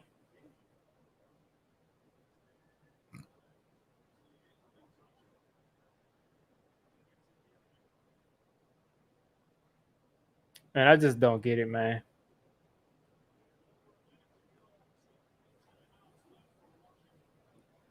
And Bradbury's getting worked again. How about you get out of man coverage? How about you get out of man coverage, Patrick Graham? Why are we still in man coverage?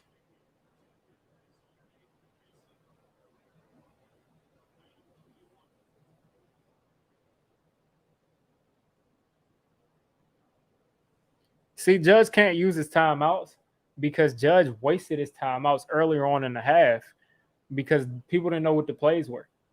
So we had to take timeouts that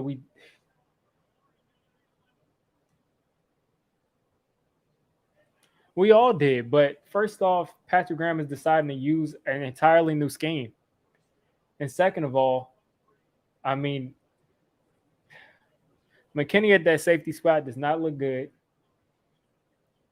Um, and Bradbury doesn't look good in this man coverage that we're doing. It's a completely new scheme, and he just looks out of place.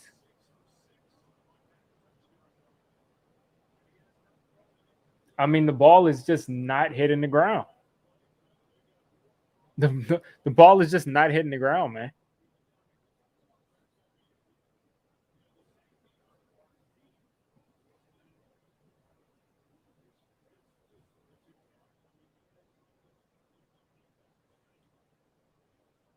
Like I just don't understand. Like the ball literally doesn't hit the ground.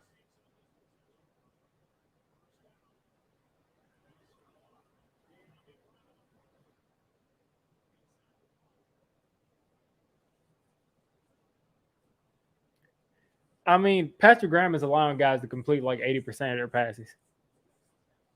I mean, you can't call this dude a genius. This is not Patrick Mahomes, Tom Brady. This is like, can we stop playing this soft coverage, man?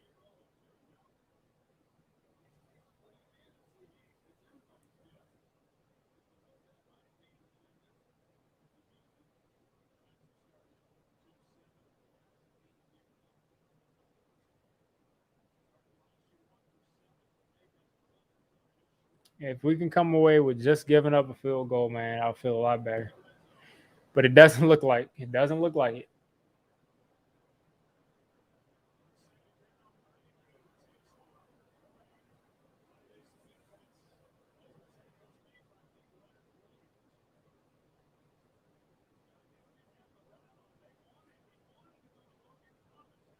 Oh yeah, they're not getting any pressure. No pressure.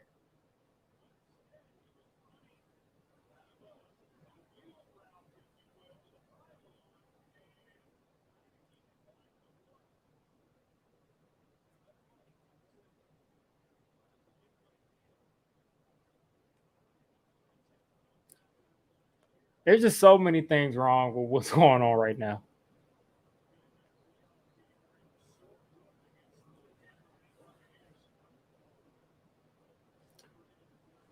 Oh boy.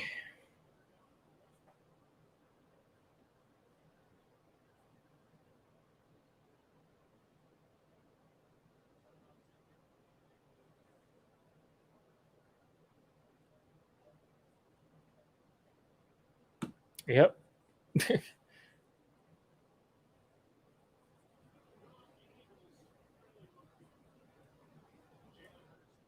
I mean, have you ever seen this team not give up a touchdown at the end of the half?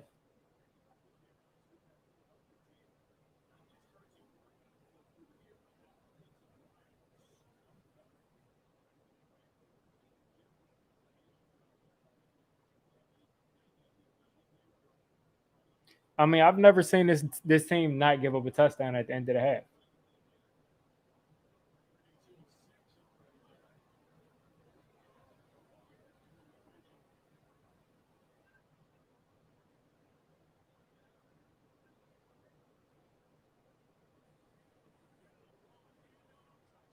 They laid down at the end of this half. I mean, it looks like we're getting punched in the nose for 60 minutes. That's what it looks like.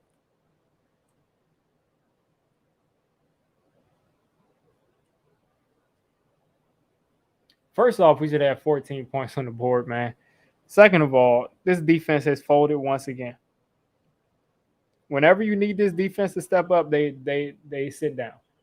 Look how wide open that hole was, man. Oh, 100%.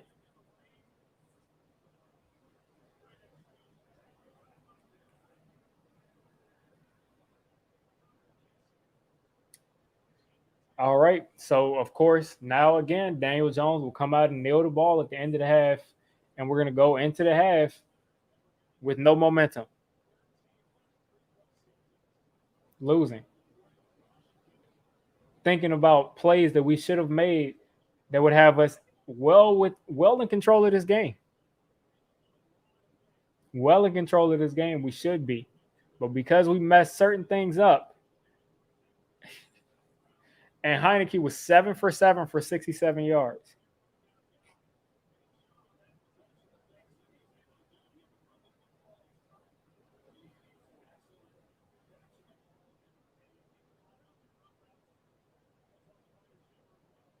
I just, I mean, this is a bad defense.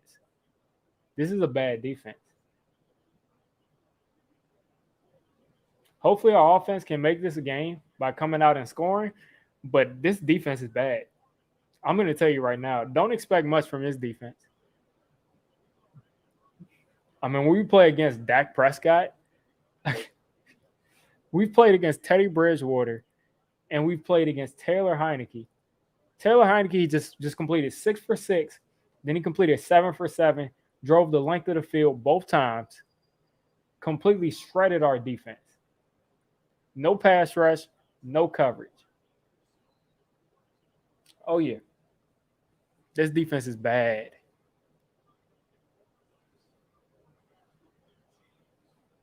Bad, bad, bad.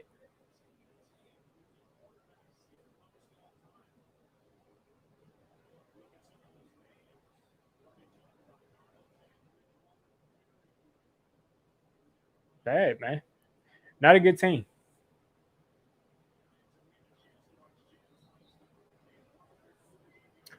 But I'm gonna give my thoughts on everything on this first half. But before we do that, I'm gonna have a quick word from our sponsor, BetQL. I'm gonna cue it up right here. An advantage over your sports book, you need to download BetQL. Their best bets algorithm scans over 350,000 bets per year to give you a best bet recommendation for every game across all major sports with reason why you should place the bet. Their model covers everything from spreads to over-unders to player prop bets.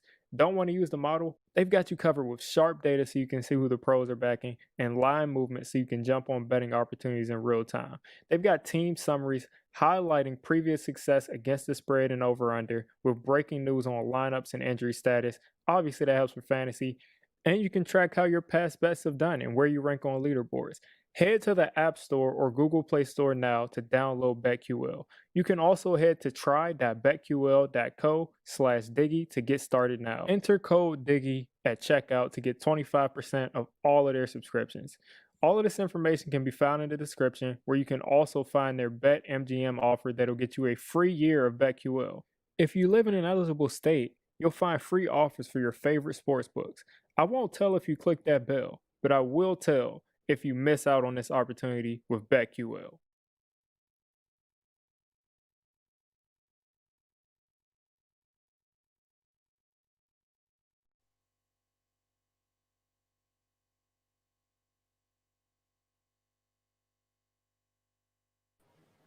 Best got me tongue twisted here. BetQL's best bets algorithm went 13-2 on 5-star bets for week 1 between Thursday and Sunday.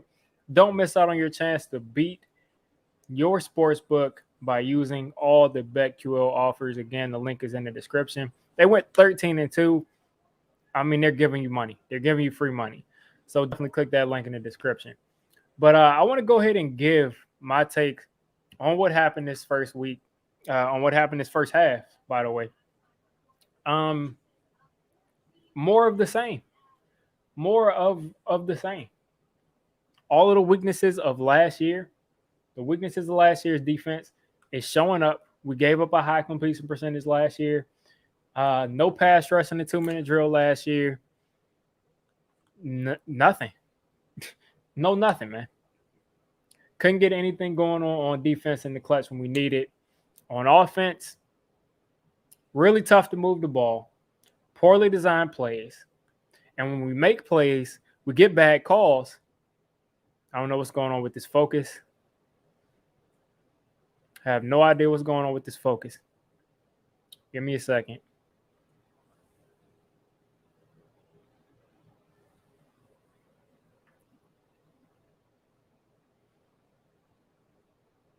All right. And when we make plays, we get bad calls, and then we're not able to make up for that. I mean, poor execution, bad calls, bad play. The defense plays bad. Washington has 3 sacks first half. The pass rush has been a factor, but I don't think that they've been overwhelming. But we have not gotten any pass rush. It's just that simple. Nick Gates is out. You got 2 reserve linemen that weren't here even at the beginning of August, starting on this offensive line.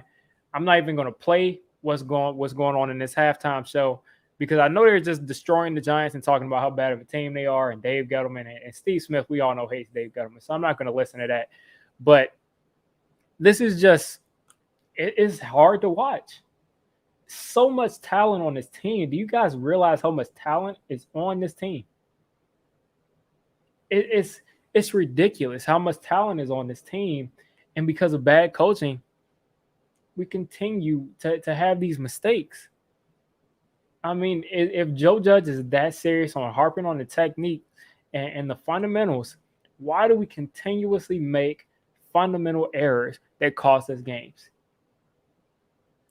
If Joe Judge is about making an offense that fits the players on that team, why does the offense not fit our players? Why is the offense literally the worst offense in the entire NFL?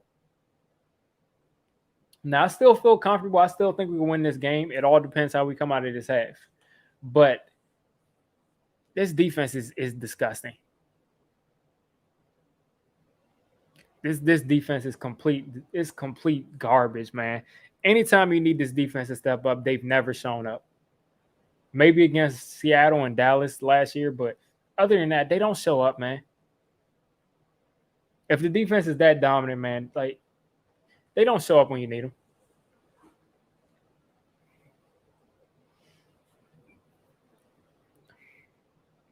Into every half, they give up a touchdown.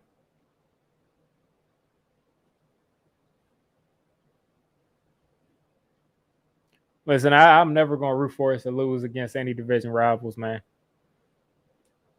I don't think that this team is going to be bad enough to, be trying to pick in the top, top 3 or 4 picks. So I'm not really worried about tanking. I mean, not really worried about tanking, but can we just not give up a touchdown in the last 2 minutes in the first half? Can we just do that one time? This offense, the players on this offense have to work so hard to get anything going. And when they finally do, you get a bad call like that. When they finally do, I mean, you get horrible red zone play calls like that. Oh, that might make sense too, man. That might make sense too. If this offense consistently, scores 10 points, 13, 7, I mean, at that point, you got to get rid of somebody. What's going on? Kenny Galladay's gotten a couple of targets. He drew a pass interference. That pass interference was actually smart because he would have scored on that play, and we didn't end up scoring there.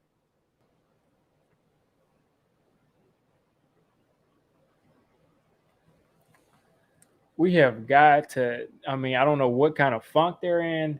All these players on this team, man, and we can't get anything done. Patrick Graham is playing a soft man coverage where guys aren't getting their hands on people at the line of scrimmage, where guys are playing off man, and it's not working. Nobody on this team is able to do that.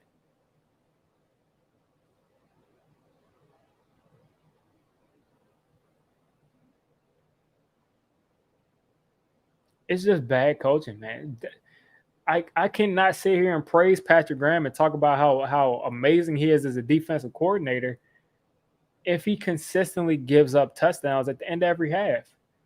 That's the momentum. That's what you need to switch things around.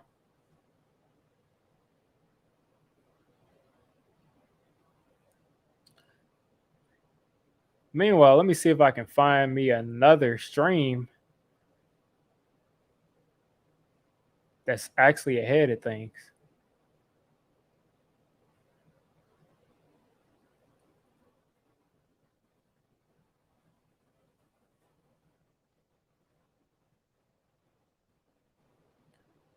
See if I can actually find something that's not 2 plays behind. Kind of ruins the suspense and takes away my reaction if I already know what's going on.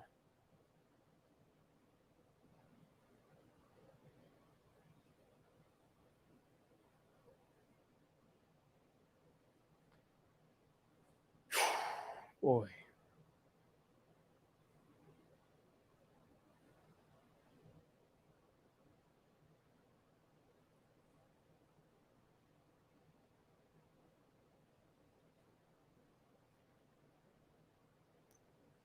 Man, I don't blame you, man. And the thing is, Kadarius Toney, they said his ankle was wrapped. So I don't know what's going on with that dude. He needs to just sit out, man. Just go ahead and sit out. Because if he's not healthy, why are you throwing him out there? It looks crazy, man. He's out there just lining up sometimes, and he's not doing anything. You got him lining up, running regular routes.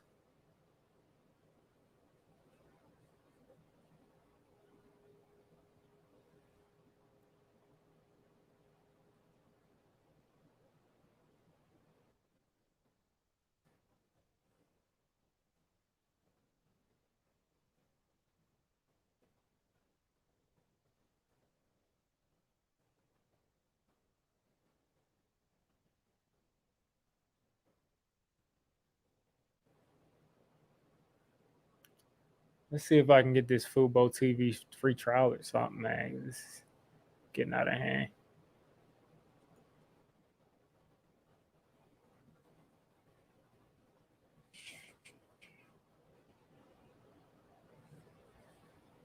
Oh man, I just don't understand how you can just give up. Like, I just don't understand how we continue to give up points at the end of every half, man.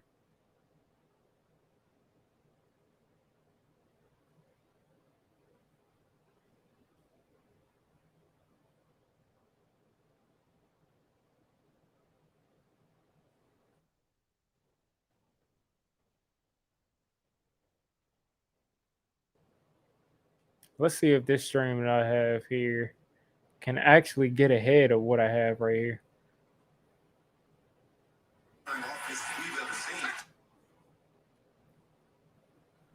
Let's see.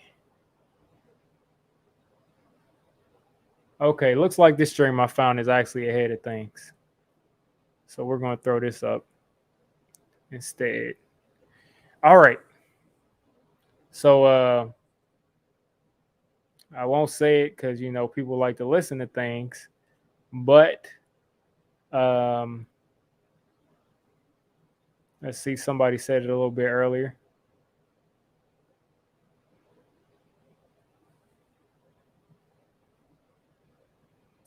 Yeah, I found one that was faster, basically.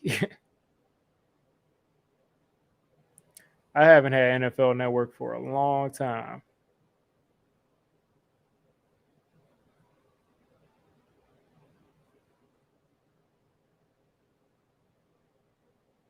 And the thing is, I live literally in DC, so I should be able to get Fox so I can watch it, but for some reason Fox isn't working either. Exactly. We started off perfect, but as soon as guys settle in, we start to fold.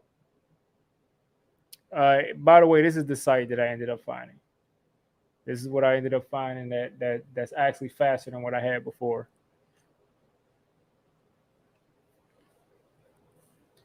I don't care what we do. I mean, people are going to blame it on DJ whenever we lose. Just that plain and simple. Anytime we don't have points and we lose, they're going to blame it on DJ.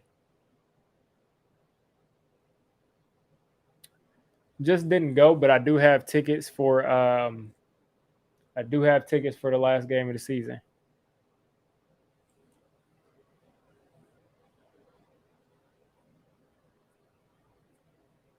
Oh yeah. Please, please, please buy the Giants. If we could all team up as fans and buy the Giants and be like the Green Bay Packers where the fans technically own it, we'd do a lot better. Even the worst the Giants fans, I feel, would do a lot better than what we have going on right now.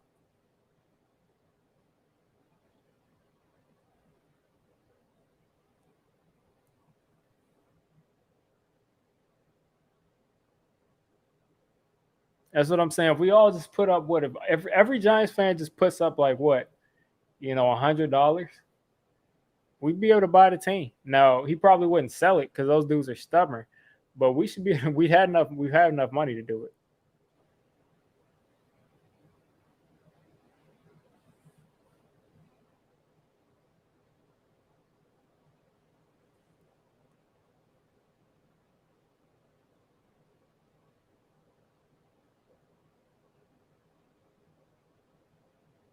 What's going on?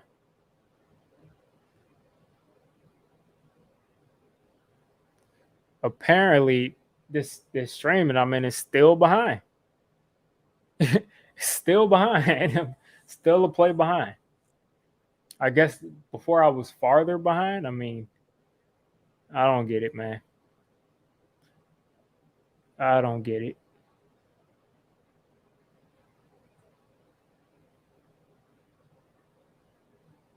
Guess I'll go back to the other one. This one is at least only a play behind.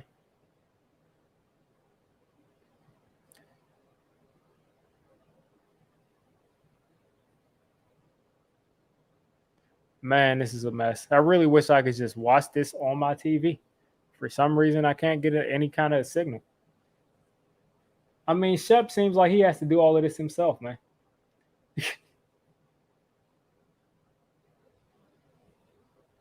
Neutral zone infraction, 5 yards.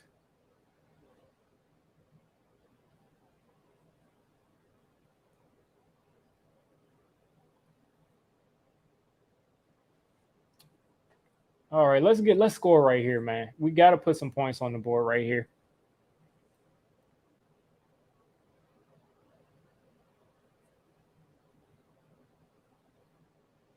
Why didn't they let? Oh yeah, I don't have any problem putting it on my TV. My thing is, I have an antenna, and for some reason, it picks up for some reason out of market channels. Like it picks up channels from like cities close to where I live, and yeah, it's a mess.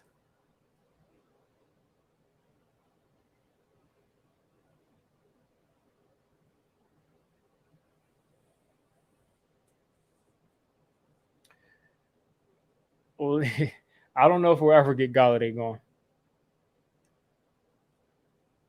Yeah, I see it. I mean, I'm just a play behind. I mean, I'll just have to deal with it. DJ takes off, so I'm not too far behind. I'm less behind than I was before. So I'll just do it like I did last week when I was watching it on Sunday Ticket. I will just watch this, watch the chat, and on crucial third downs, I'm just going to look away and react to it in real time now.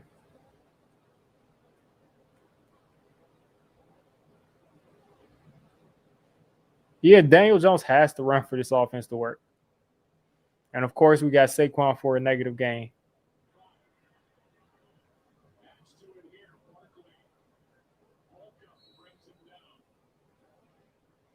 Third and 7 right here.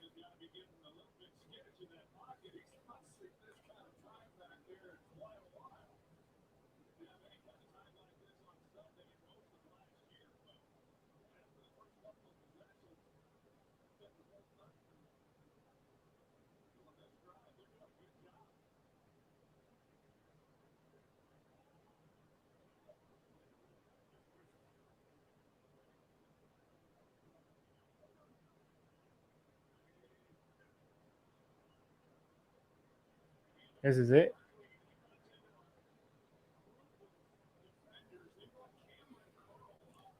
Oh, man. Seems like we ran another bad play.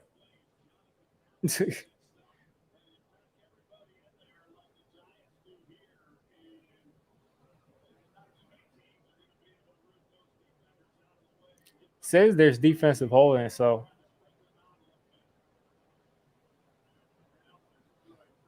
Oh, boy. It just looks all bad. The chat just looks bad. All right, I'll just watch the game. Let's see. Third and 7 right here. Apparently, there was defensive holding. DJ steps up. All right. Shep.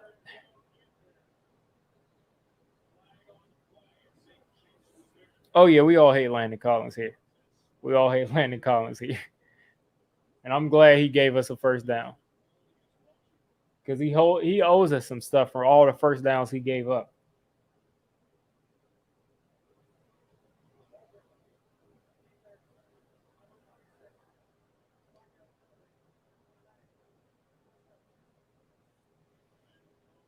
Oh, man. This is stressful. We just have to work so hard to put up like 17 points on the board, man. It's so dramatic.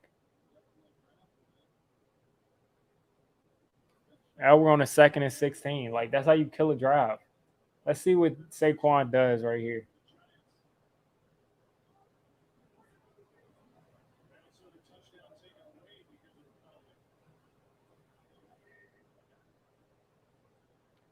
Yeah, I mean, Andrew Thomas just completely didn't block his man.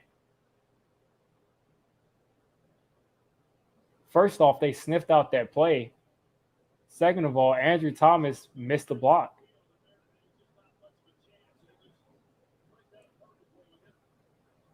What's going on? What's going on, man? Why are we back at 38? Why are we?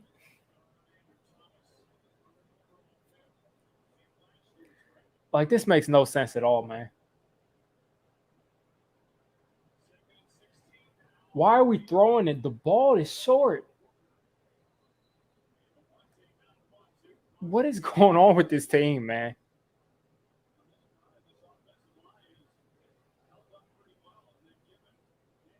I've never seen anything like this. I've never seen anything like this. You said there's not a there's no mystery, man. That's the story of our lives, getting closer for the field goal. Getting closer for the field goal. So we can kick field goals. 14-13.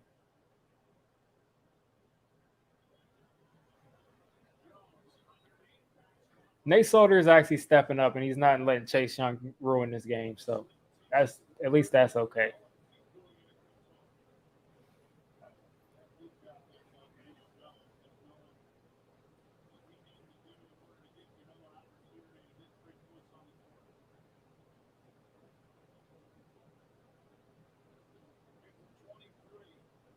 I can't believe we ran that run play. Oh man. I can't I can't I can't believe we ran that run play, man. I just can't believe that we would do that. I just can't believe that we would do that.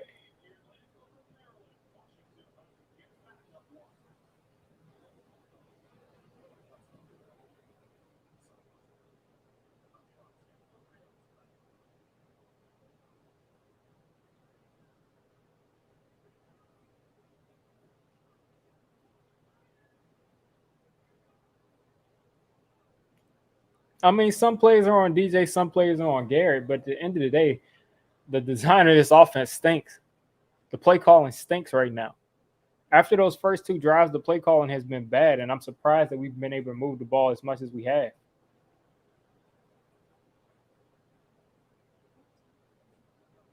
I'm just happy that we were at least able to sustain a drive for any kind of time just to stop the bleeding so this defense can hopefully stop giving up all these pass plays where they're going right down the field and there's no incomplete passes.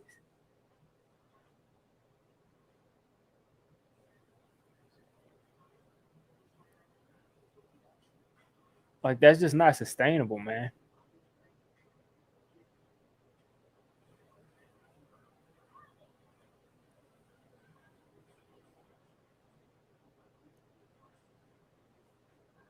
See if I can find another stream.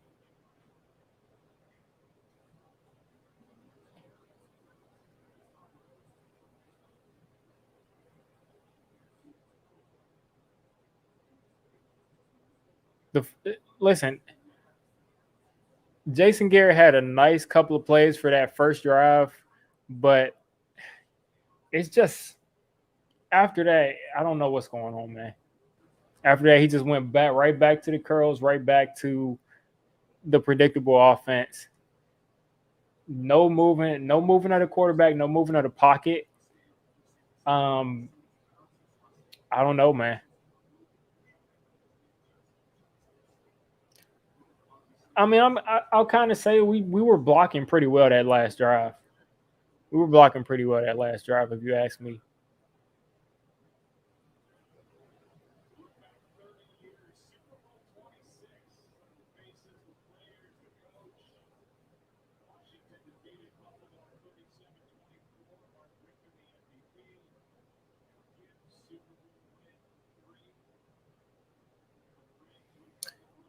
Oh man, let's get a stop right here. Please get a stop right here.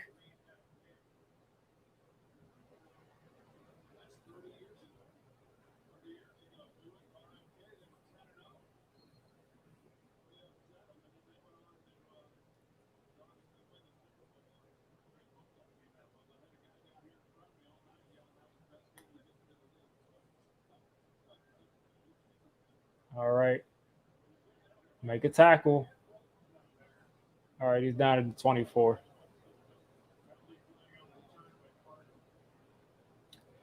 So they're going to start it around the what 12-yard line. Can we actually get a?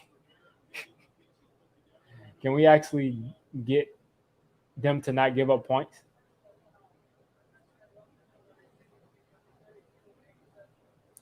Like, let's see if we can just not give up points on this drive. I'm still kind of angry at these referees for calling that holding because that was a touchdown. Plain and simple, man.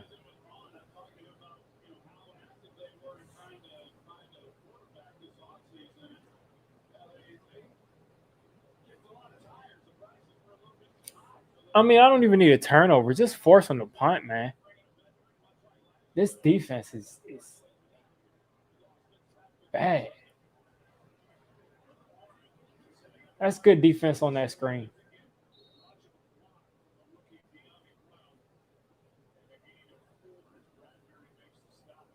Oh yeah, we've been running the 4-3 all day.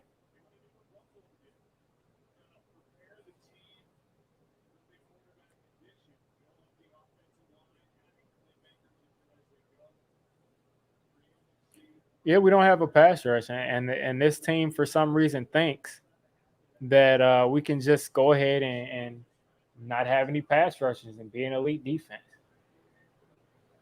Well, where's Stephon Gilmore and where's J.C. Jackson? Anyway, we're on 4th down, so see if they'll go for it.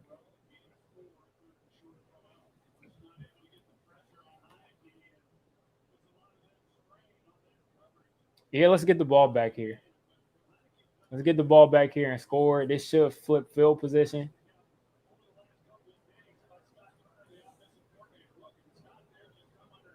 Okay, they actually punted it. I can't wait until this dude Kadarius Toney is healthy or something because apparently he's not healthy because they won't put him on returns. He won't touch the ball. James Bradbury had a shot at that, didn't catch it.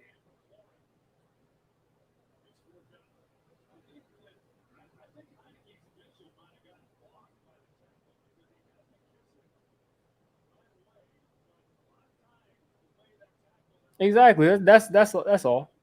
That's all. So just trick me into that.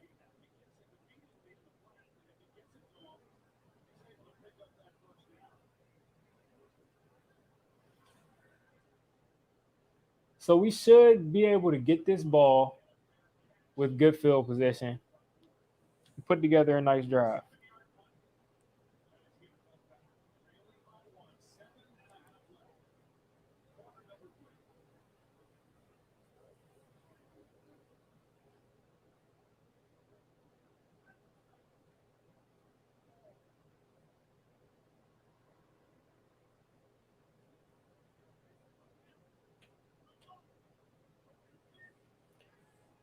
All right. Now this offense is going to get the ball at the 35. We get the ball 20, 30 yards downfield. That's field goal range. But let's look for a touchdown. This is definitely what I'm looking for. I feel like we need to force the football to Kenny Galladay. We need to get him involved because we're paying him all this money to not do anything because we won't throw him the football.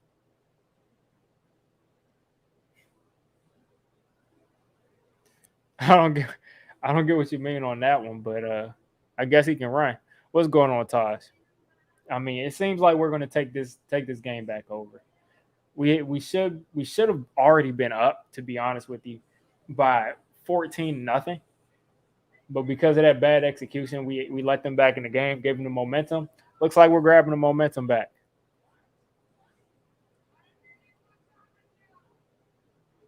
I mean, we saw Kenny Galladay at the end of last game making every catch that goes his way, and we don't throw him the football.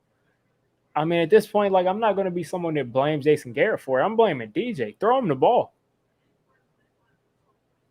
Like, let's throw him the ball, man.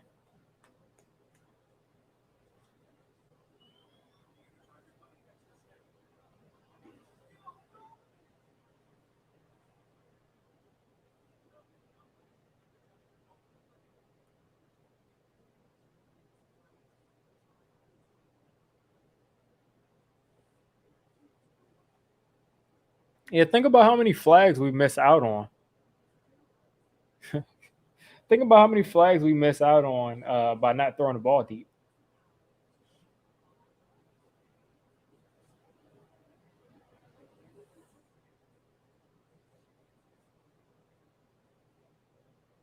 At least he forces the Galladay right there.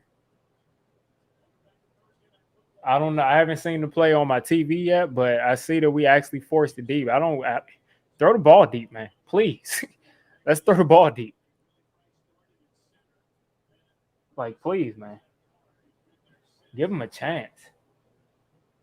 Catches it, he catches it. If not, man. Let's see.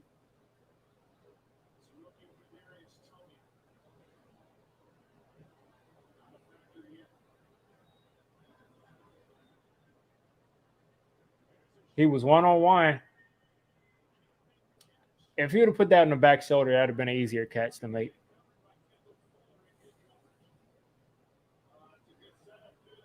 Now Billy Price is with a false start, man.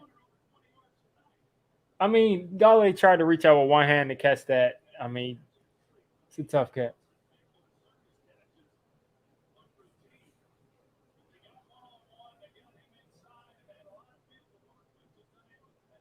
I'm just glad we took that shot, man. That just makes me just feel like we actually might throw him the football.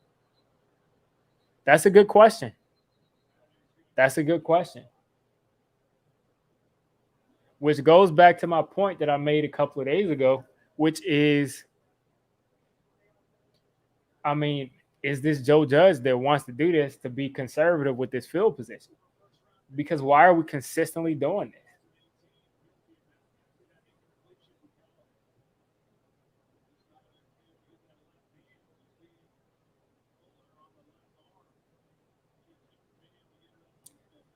I mean, we got to the point where somebody just has to reach out with one hand, and I'm not going to be mad at him, man.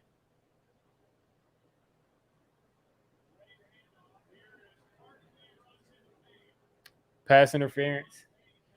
Oh, that's good. That's good.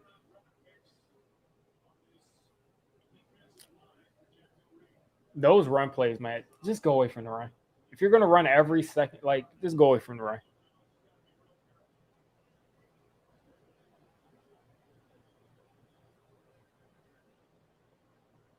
Yeah, they've been interfering all night.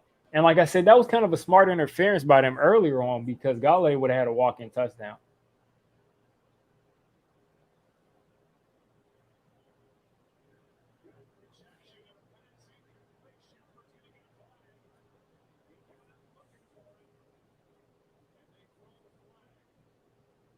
Are we serious, man? How do we continue to run these bad plays where we lose 9 yards?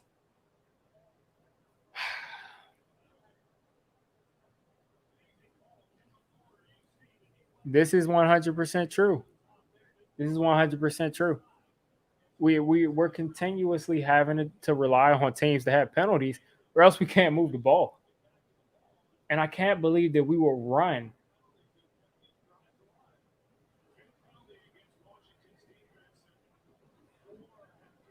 What is going on? Why are you running backwards?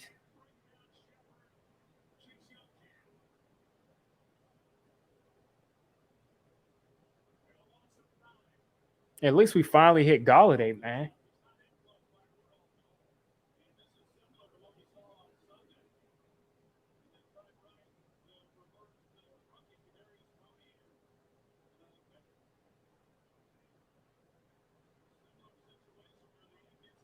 Thank you, man. Get the ball to Sterling Shepard, man.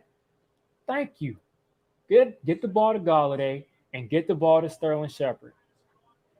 Thank you. Get the ball to people, man. Get the ball to the playmakers. All of this.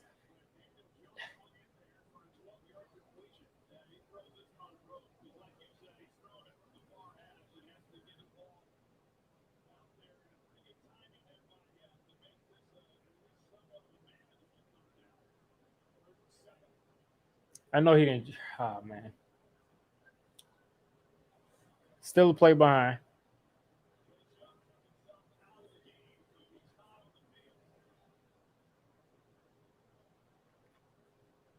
Oh man.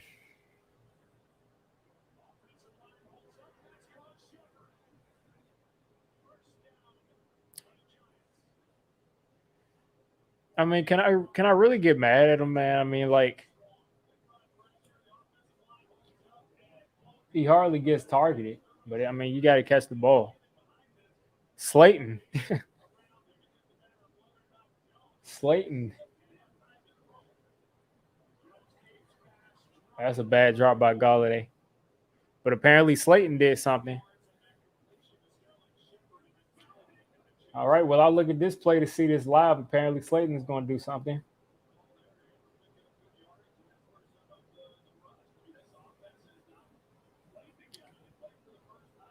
I bet you it's going to be a dime too, man. I bet you it's going to be like a laser, man. Exactly. Let's avoid the red zone. Let's see how Slayton gets in this end zone. At the top of the screen right here, Kyle Rudolph in the slot, Shep in the other slot. Step up. He didn't even have to step up for that. That is a dime. There we go. There we go. That's a dime. There we go. This is what we want. This dude, Daniel Jones, like throws the most accurate passes, man. When he decides to, I mean, he throws the most accurate deep balls.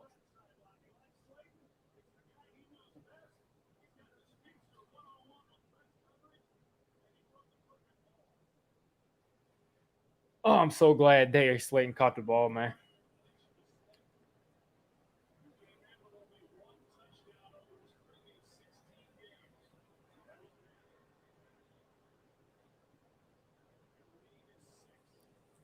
Oh man, we're fighting so hard.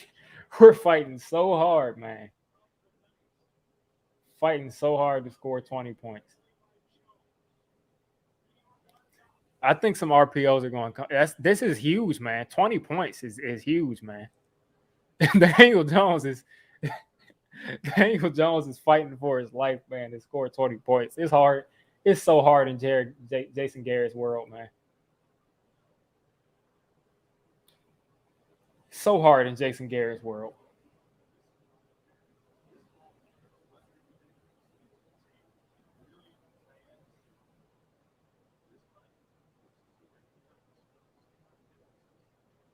So hard in the world of Jason Garrett, man.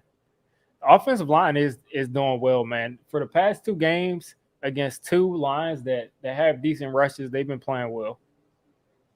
The over under 40. Oh man, I'm just glad we like finally we see more than one big play a game.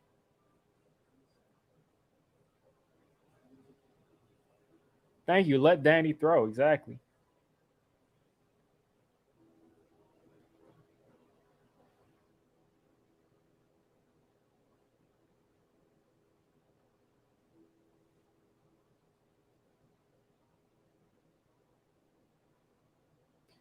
Yeah, let's all I know is just let our defense get another stop so we can put some more points on the board because right now we got the momentum.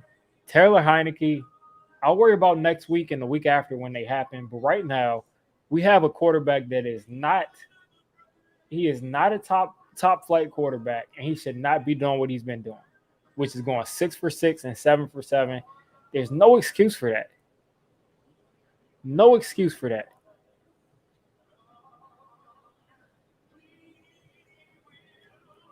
No excuse for it at all, man. So we gotta stop that, man. I don't want to see Taylor Heineke dotting us up like that, like he's Tom Brady, barely throwing incompletions. This is where we need to force a turnover.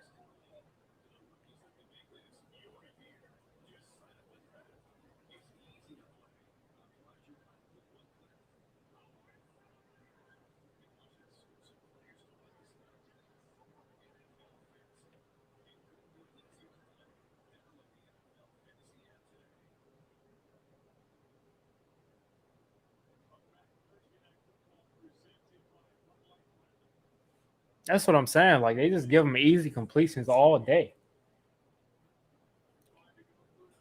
All right, kickoff right here. Gibson for 7.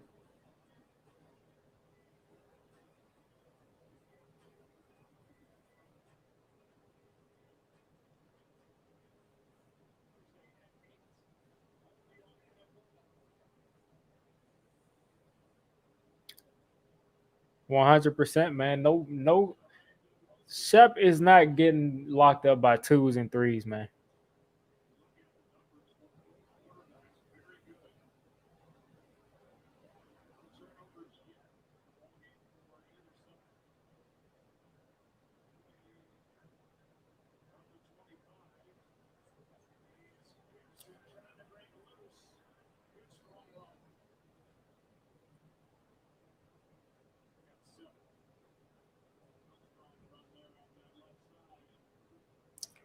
Apparently got pass interference.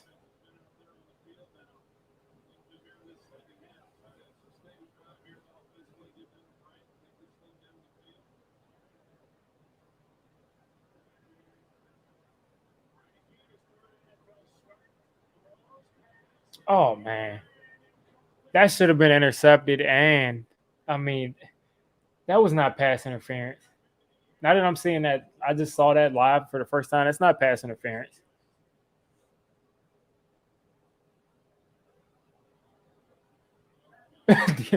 Joe Judge is pissed, man.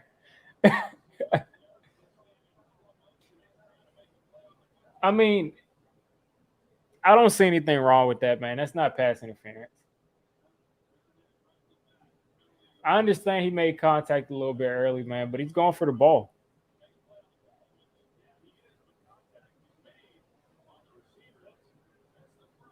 I mean, how do teams just go down the field this easily on this, man? What's going on, King Tone?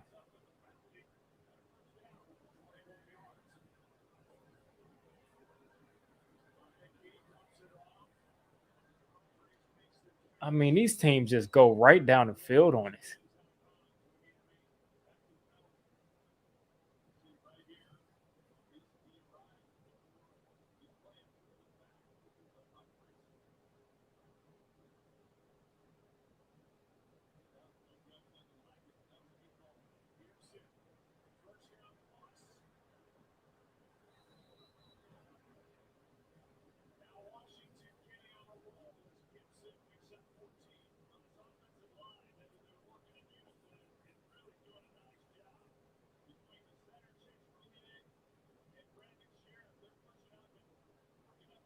Yeah, let's get a pick, man.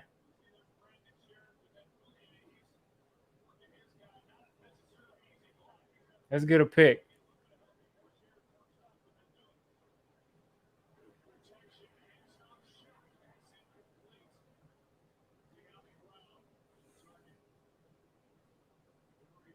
Third and 7 right here. Make them kick a field goal. Make them kick a field goal here on 3rd and 7. Let's make them kick a field goal right here on 3rd and 7. That's one thing I feel confident about Adoree Jackson in is definitely when he's going deep.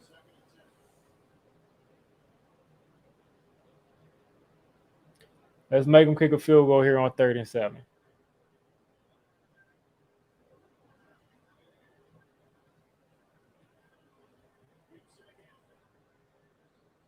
Man, we're definitely 4th and 1, man.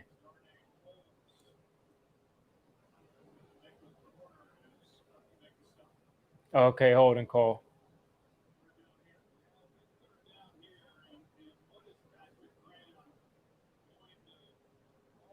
Seems like Cosme's the guy that's hurting the Washington team.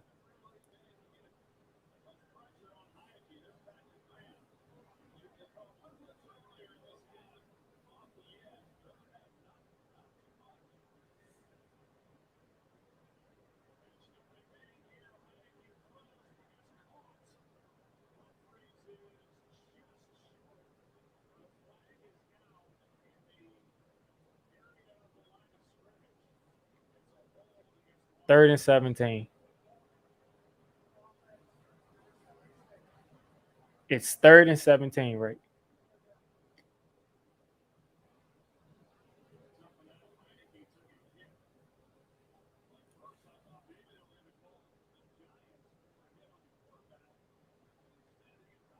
Oh man.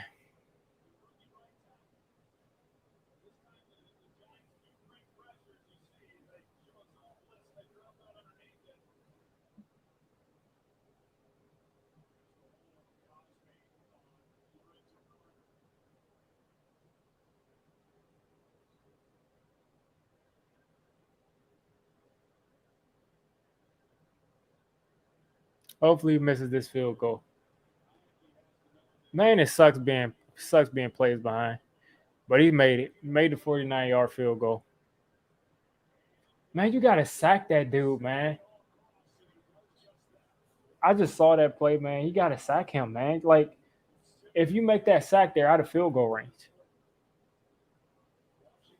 But this defense is bad, man. If they play like this the entire year, we're not winning much game. We're not winning that many games unless we play against backup quarterbacks and bad offenses.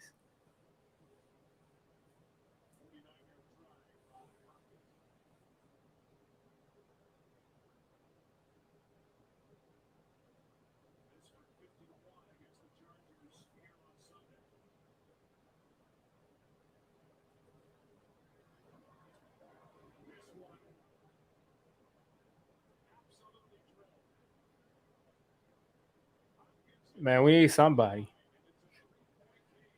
All I know is this defense is not who we thought they were. I'll definitely admit I thought this defense was a lot better than what this is. I don't know what this is.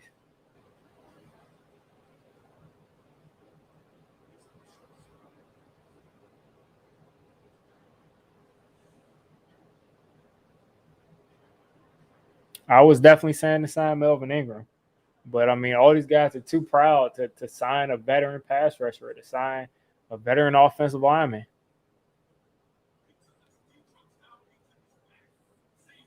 Yeah, that's going to be a game right there. That'll be a game.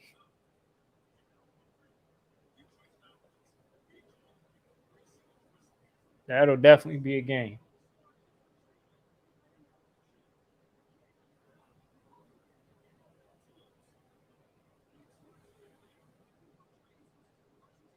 I mean, last year we had Isaac Yadam out there, and we played mostly zone, and Bradbury was a monster. And now we go to man coverage, and not bump and run man coverage. We go to man coverage where we're just sagging off of guys, and we're just that's there's no way, man. There's no way we can cover someone like that. And I definitely agree, man. You pay that dude that much money, I haven't seen him all day. I haven't seen him all day.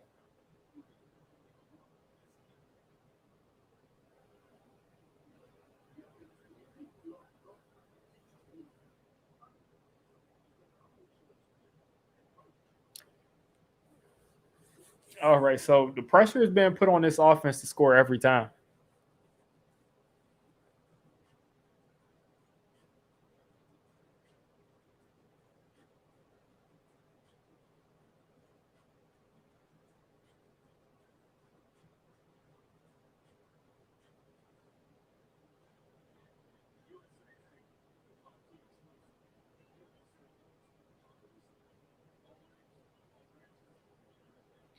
Man, I even expect more from Ojolari, man. Said Leonard Williams counting that money on the side.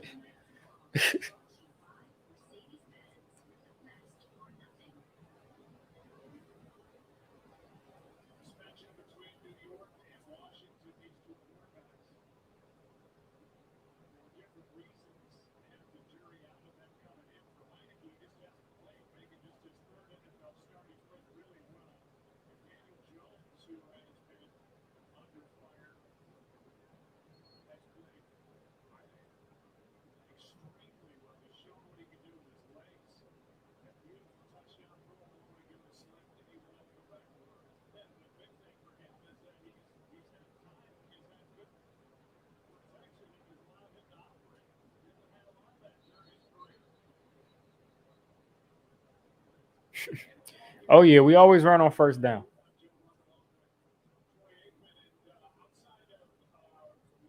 Except we actually threw it. I see Slayton. Slayton. Slayton is actually doing something on first down.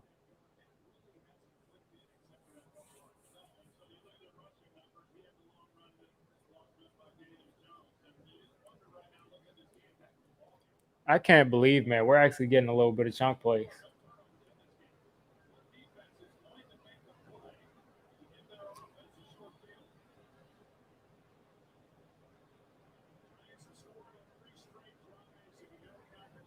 See them playing this cover 2 right here.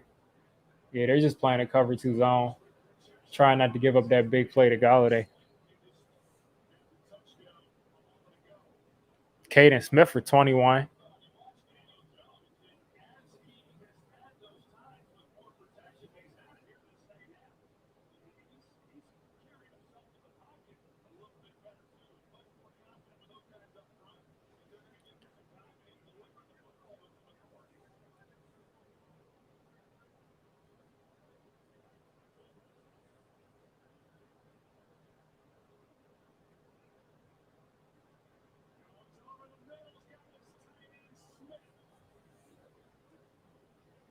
Yeah, Washington has been running that cover 2.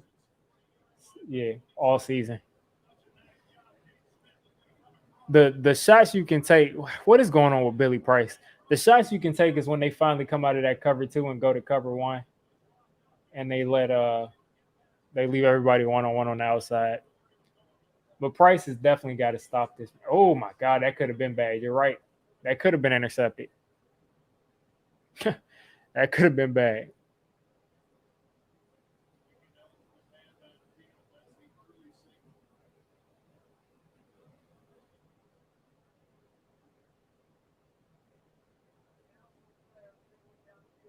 Yeah, let's get it. Kenny Galladay for 10. Kenny Galladay for 10. Man, I cannot believe again. I'm like a play and a half behind. So strange.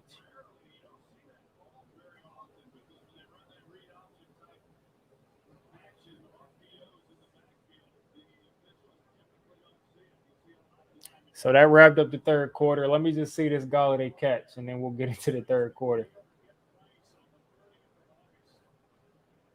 Man, Galladay just looks so good in that Giants jersey. Right to Galladay. Come back. Yeah. All right.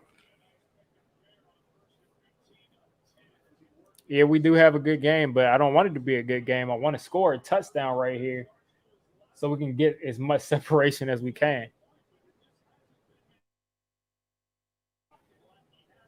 So the defense, as always, lost the end of the second quarter, but we got the ball out of the first half, and we were able to set the tone in the third quarter.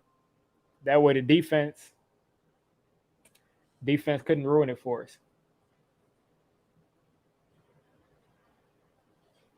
I think both of these teams were overhyped, Aaron, Josh.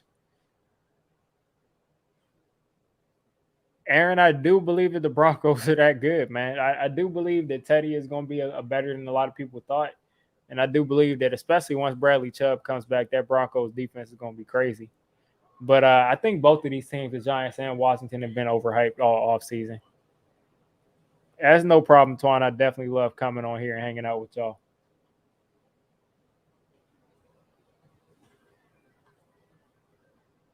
Yeah, the offensive line has been holding up. Washington they've never been able to really, set that tone, man. They've never been able to do that against us.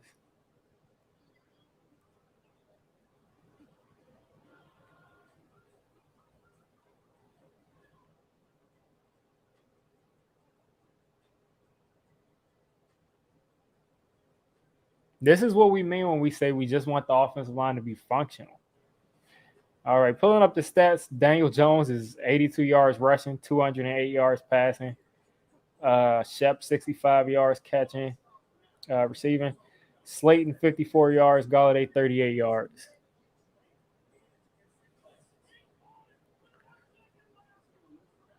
Streams, they got them on all the sites. You guys can drop some in the chat if you're watching some on the stream. But yeah. Oh man, I just hate that it's behind so much. Again, I try not to say it. I try not to say the actual streams or something in the video, because sometimes they don't like that. But you guys can drop it in the chat. Apparently, Shep is getting busy, but DJ got sacked.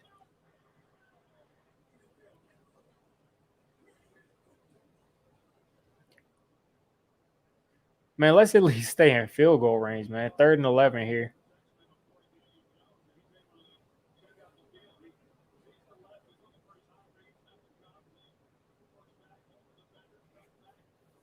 I mean, you all know we're going to jinx the offensive line. Oh, yeah, chopped and screwed, yeah. I mean, if we can get 24 points and the defense can play like they did last year, we should be able to win some games. But if they're going to give up, 30-something points or 28, then you never know.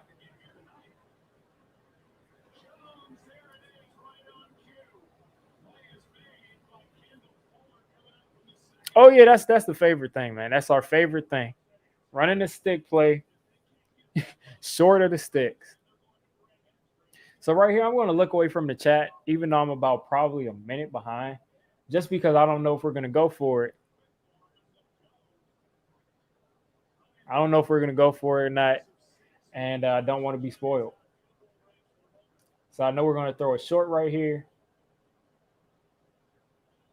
It'll be a 4th and 3, I think. We could have liked to go for that field goal. I mean, and that's not a Daniel Jones problem, because the play design is literally short of the field. So we did kick a field goal. All right, that's fine. Oh, yeah. Yeah, I mean, Washington has been making adjustments all day long, man. Chase Young was getting locked up by Andrew Thomas. They moved Chase Young around. Now they're sending blitzes because they haven't been able to get home, and it's working. So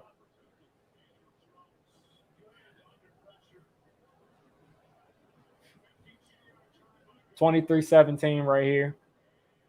6-point game. Defense gets another stop.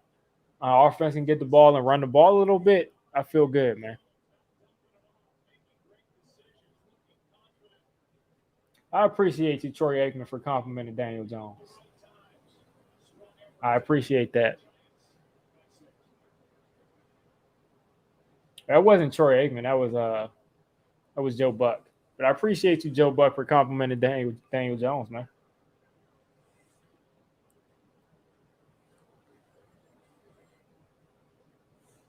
Yeah, definitely.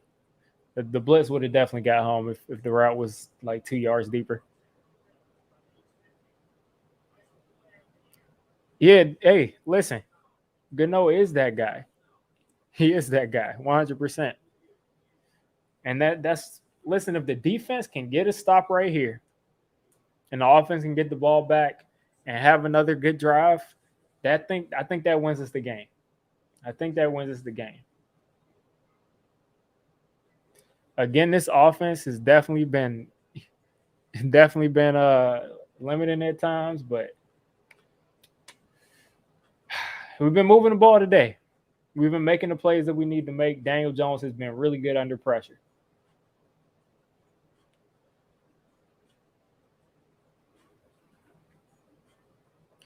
I think the next time we get into the end zone, we might go for 2.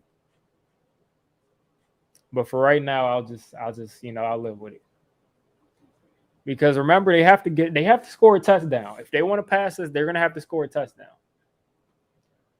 So let's just hope that this Bemba don't break defense, or whatever defense he throws out here on this drive is going to be enough to just stop them from getting into the end zone.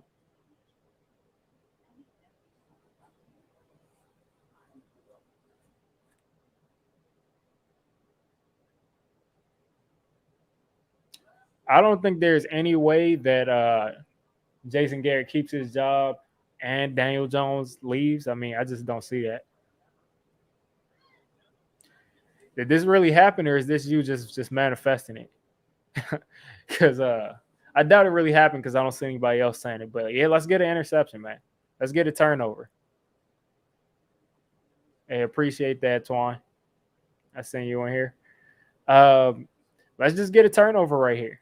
If we can make a big play right here on defense, first off, it's going to give that defense a lot more confidence because they've been struggling. And it's going to really, boost the morale for this team. And we'll probably be able to get a score off of that.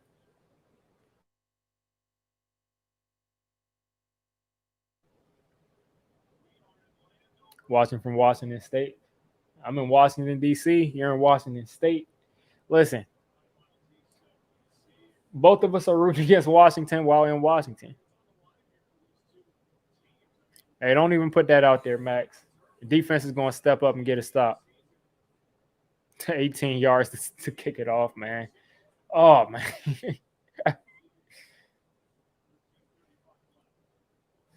Oh, this defense is just so underwhelming. But that's what happens, man. 2015, the Giants offense was crazy good. 2016, the Giants offense was horrible, and the defense got crazy good. All right, 2nd and 7 here.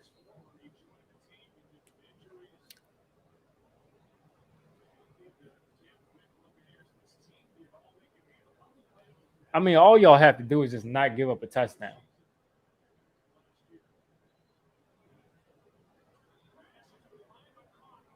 Oh, that's bad, man.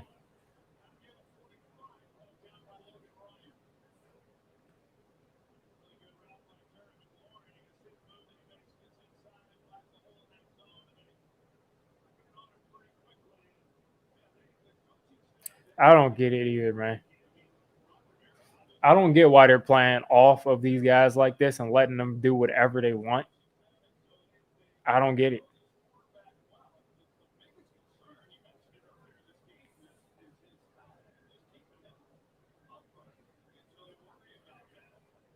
I don't get it, man. Oh, man. Exactly. They go right up the field, man. Like, we have drives where the guy doesn't. He's 21 for 27, man. We just need that one big play, man. We just need that one interception.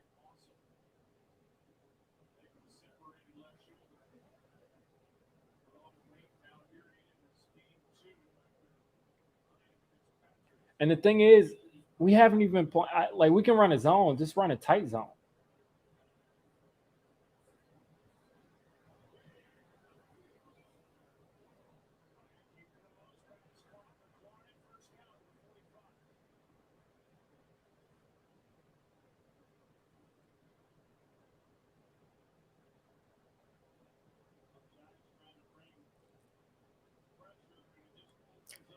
All right, 3rd and 7 right here. At this point, I'm just watching the chat because the chat is ahead of the actual stream I'm watching and the ESPN stream. He said they're picking on Brad. I'm assuming we gave up the 3rd down.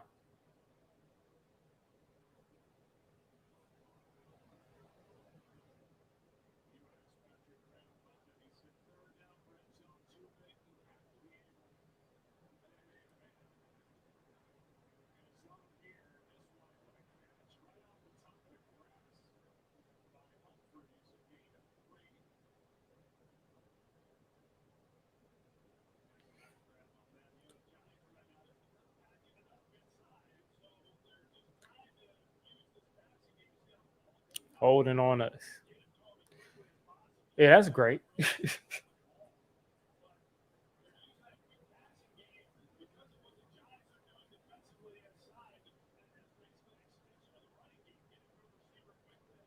Okay, so apparently it was defensive holding and they fumbled. Let's see what happened with this fumble.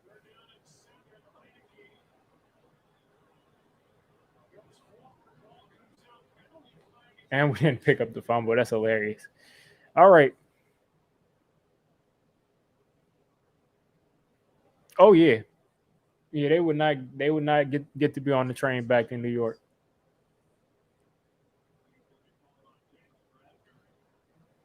Let's just close out the game, man, and just not give up a touchdown. And we give them another 10-yard pass right there. Like, why are they so bad?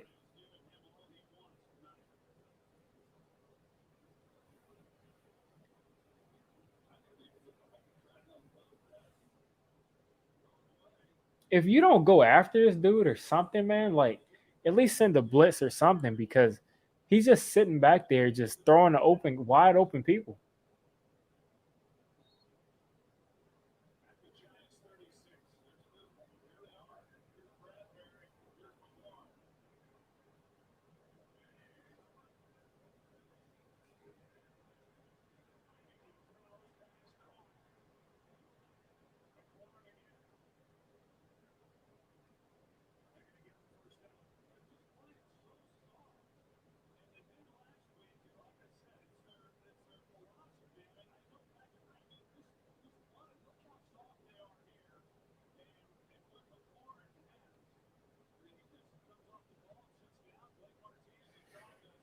Oh boy.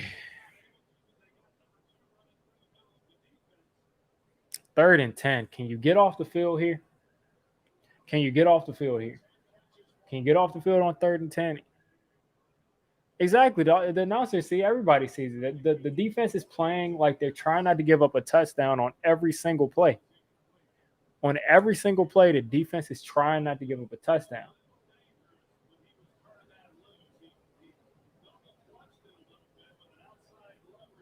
But can we get off the field on 3rd and 10?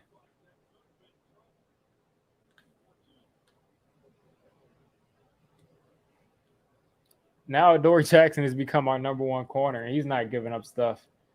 And you got Bradbury giving up passes left and right.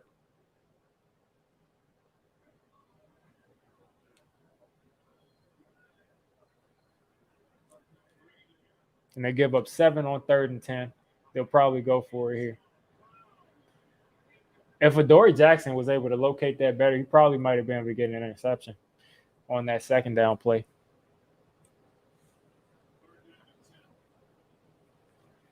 Yeah, we're going to have to keep scoring.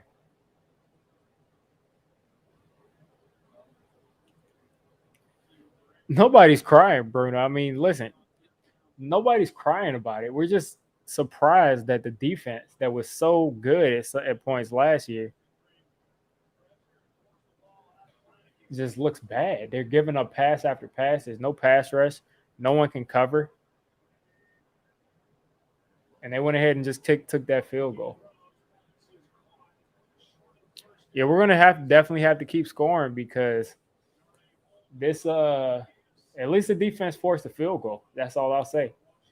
But the completion after completion after completion, I really need Patrick Graham to make some adjustments for this next couple of drives.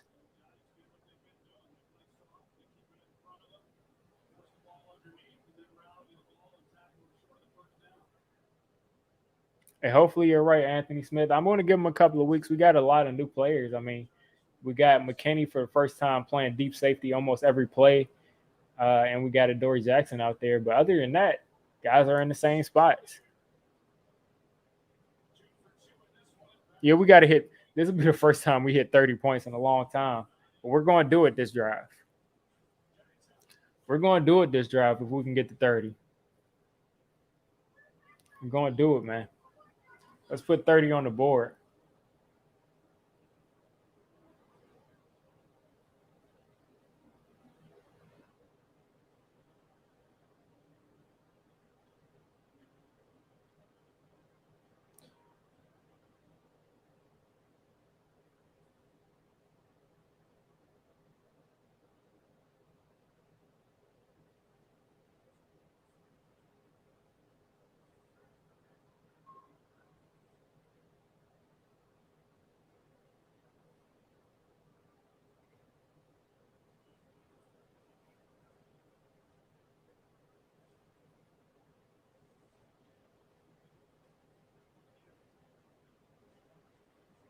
I don't care what we do. Let's just put some points on the board, man.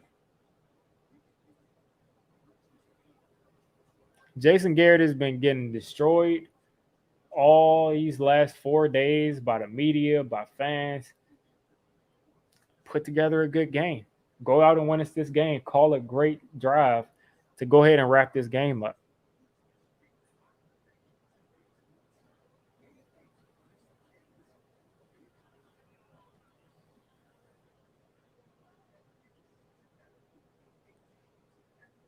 Let's just wrap this up, man.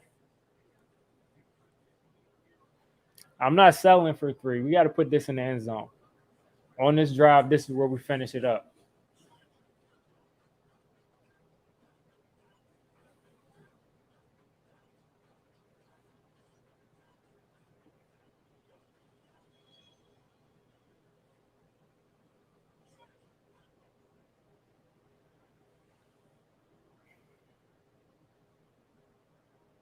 Oh, yeah, I don't think it bothers him. I mean, I don't really think. I mean, the dude has been coaching for this long. He was the head coach of the Dallas Cowboys. I doubt it bothers him at all. I'm just saying this is the perfect opportunity to prove those guys wrong, even though I don't think their initial criticisms are wrong. But this is a perfect opportunity to put something good on tape, man, and show that you can actually call a good game, or at least a good couple of drives.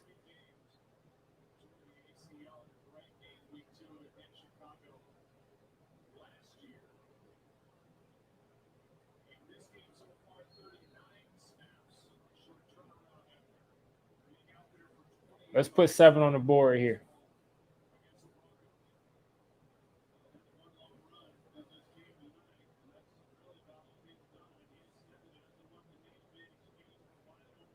Let's go. Let's go, Shep. Man, Shep is doing his thing to start this season off, man.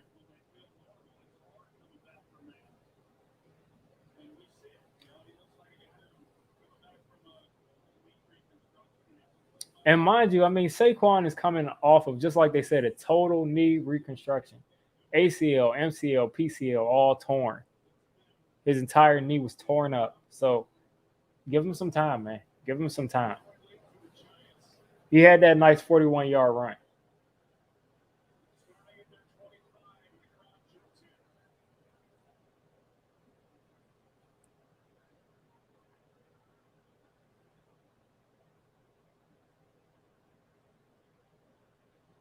Nice little play action. Shep, 21.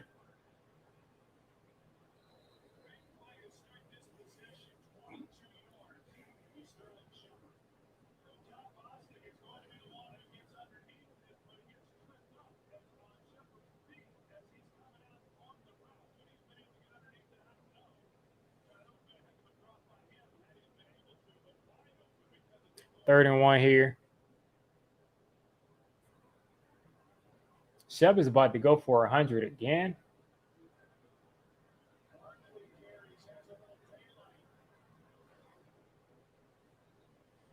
You know this one is probably going to go to Eli Penny.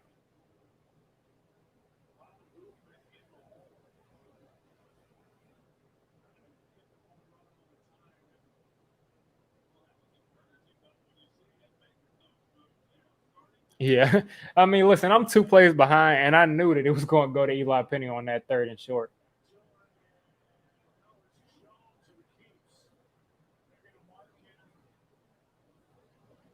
I mean, you already know what it's going to go to on 3rd and short. Eli Penny's undefeated.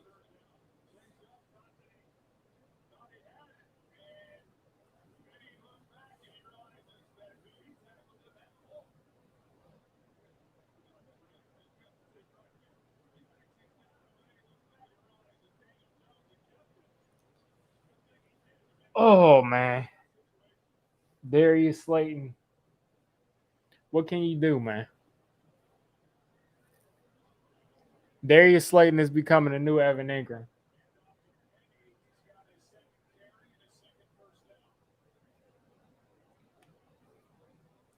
Apparently, Darius Slayton is becoming a new Evan Ingram.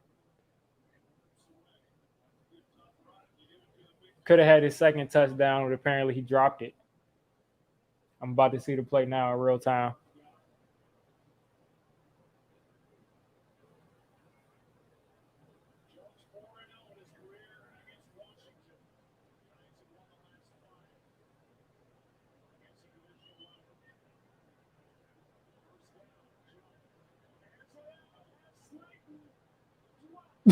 He dropped the ball like that, man.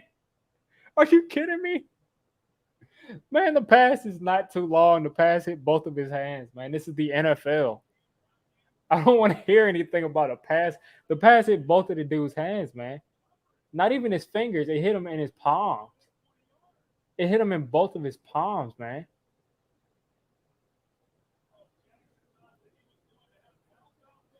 Are you kidding me? Are you kidding me? I can't believe this, man. I can't believe these trash players that end up playing with my quarterback, man. What's going on? He didn't even have to lay out for that. He hit both of his hands. Hit him right in his palm. Right in his palm.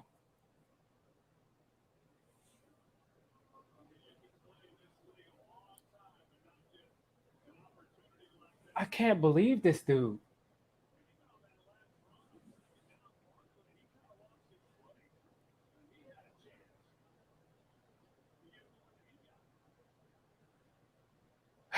Man. These dudes stink, man. And now Andrew Thomas is. I'm sure Washington football teams are they're just laughing at us, man. This is ridiculous. You drop a wide open touchdown and then you have two straight false starts by both of your both of your tackles.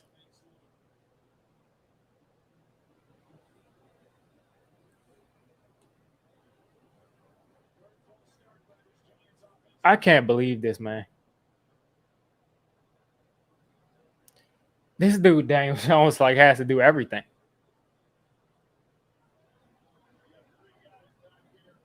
He has to do everything, man.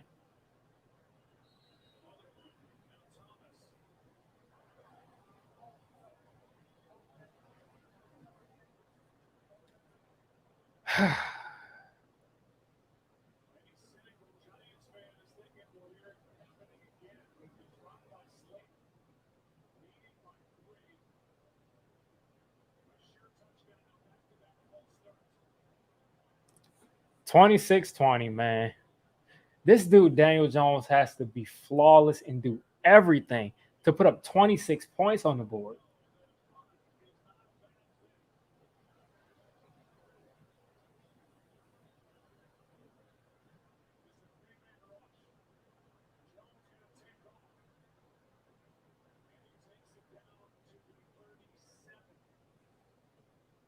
Oh man, Henry, they already kicked the field goal, but this Darius Slayton makes me sick. That dude makes me so sick, man.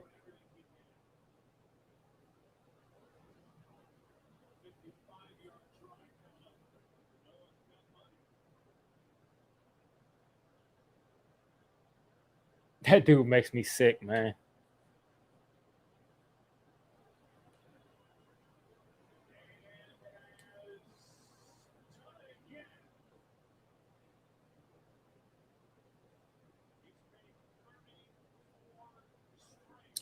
.450 left. Taylor Heineke. A touchdown wins it.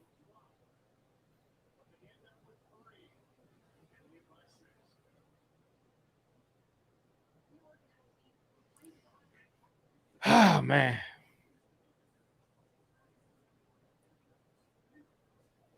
I just really hope this defense can finally do something, man. You've been letting us down the whole game. Let's do something different. Let's do something different, Patrick Graham, and get out of the defense that they've been tearing up the last 2 weeks. Can we do that? But I mean, before this starts, Jersey J, I'm not concerned, man. I'm not concerned with him getting hit, man. I'm not concerned at all. I mean, whatever. The dude gets hurt every week because he doesn't slide. If he just slid, he wouldn't have to deal with that. So if he doesn't want to slide, then I'm not concerned, man. That's his prerogative. But I want to give a shout out to Sterling Shepard, man. 9 targets, 9 receptions, 94 yards. I mean, he's having another good game. He's having another good game.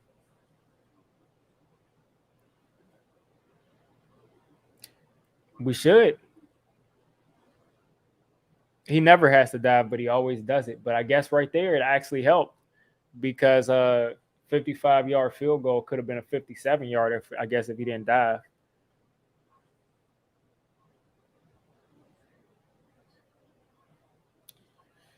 Darius Slayton, man, I'm done with that dude. I'm done with that dude. I at that point, like that's crucial, man. We be at 30 points.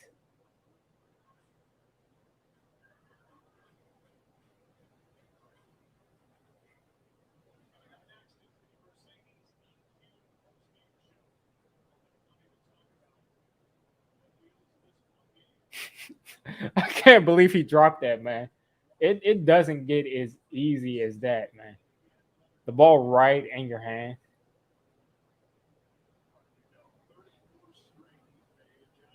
Remember, people were comparing Darius Slayton to Terry McLaurin. I remember that their rookie year.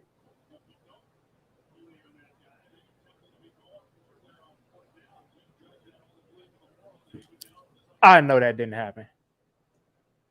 I know that didn't happen, man. I know that didn't happen. I know that didn't happen, man. At least we'll get the ball back. At least we'll get the ball back because there's 4 minutes left. I can't believe that, man.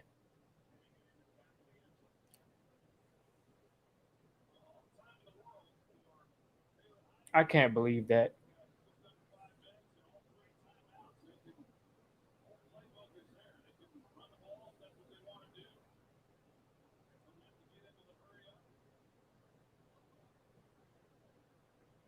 Man, this that like are they serious?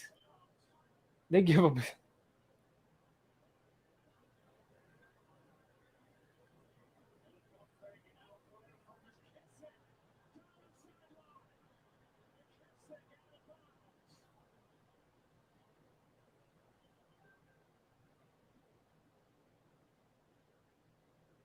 I've never seen it like the defense had their issues and 2 minute drills, but this is just bad.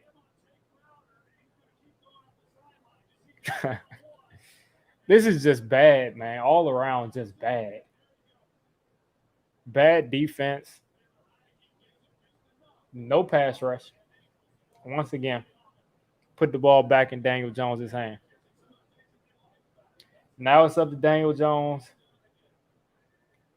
Put us in field goal range or get us a touchdown and run some clock.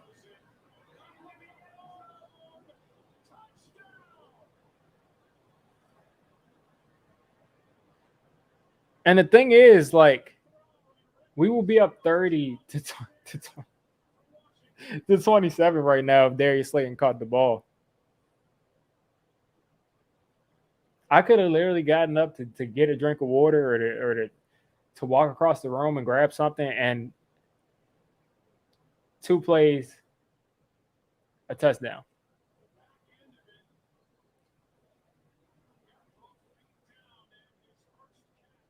2 plays and a touchdown.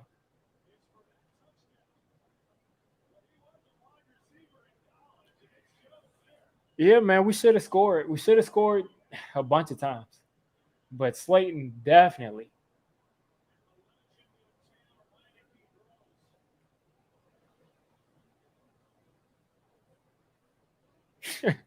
Exactly. You can just picture just like this is ridiculous. Daniel Jones has literally played a flawless game to put up 26 points.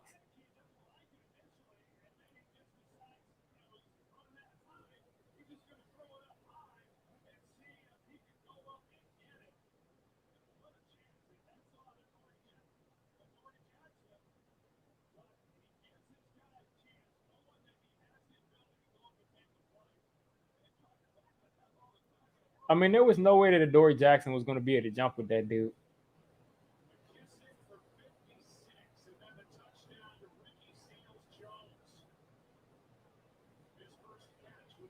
Who knew that this would turn into a mini shootout in the second half? I mean, Heineke and DJ ends up being a shootout.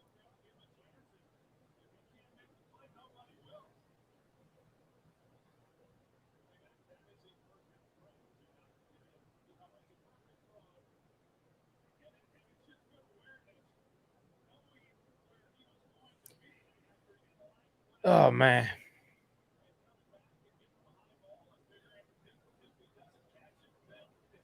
Yeah, I mean, imagine when we play some good quarterbacks. So them to watch Dancing with the Scar. Oh man.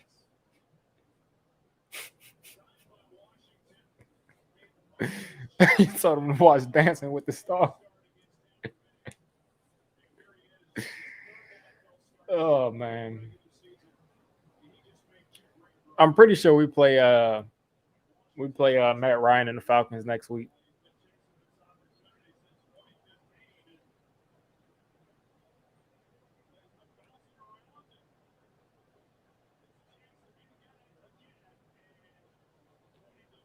Oh man. This dude's got to do it all by himself.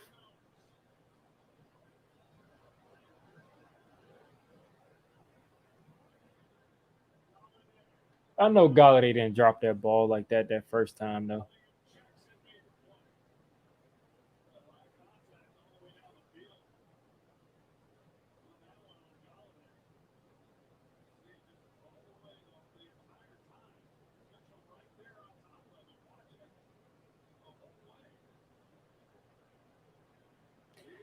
I don't understand why we will be running the football, but sure, whatever.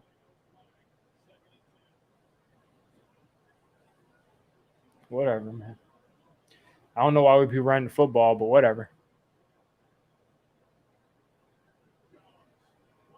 That was a dot.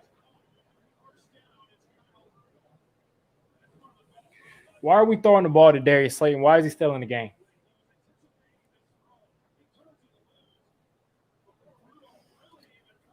Oh man.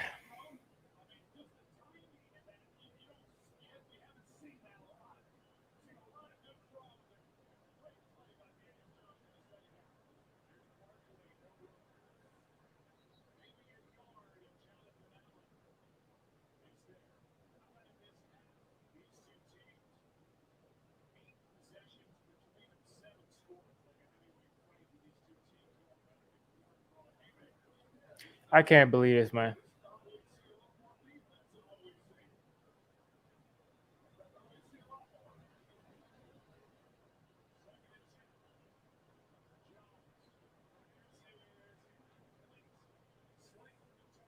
I don't get. I just don't get this, man.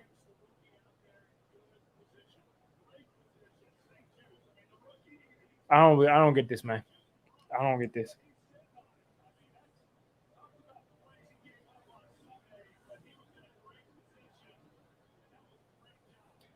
I don't get this, man. This is. I mean, Darius Slayton may have just lost us this game. Darius Slayton may have just lost us this game. Now this is back in the hands of this defense that hasn't been able to stop anybody. Are you kidding me? Slayton can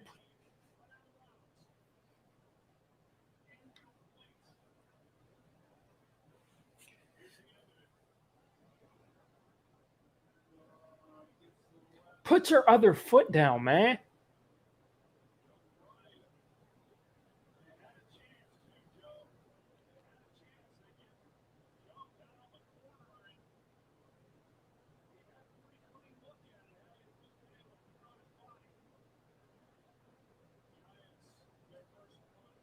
I can't believe this.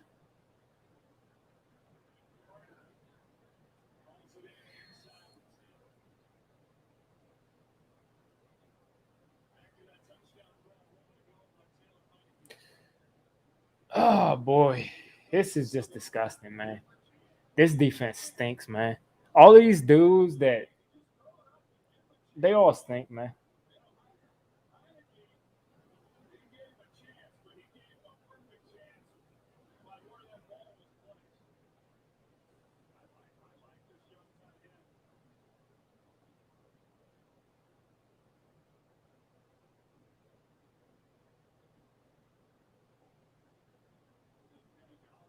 Kenny Galladay was going off on Daniel Jones.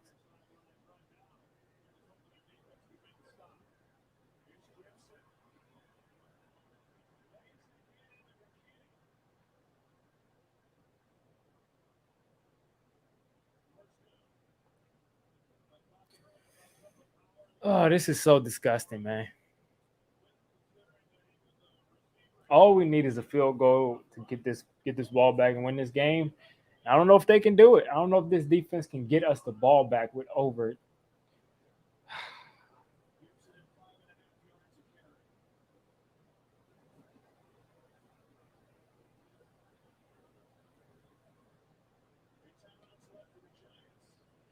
I just don't get it, man.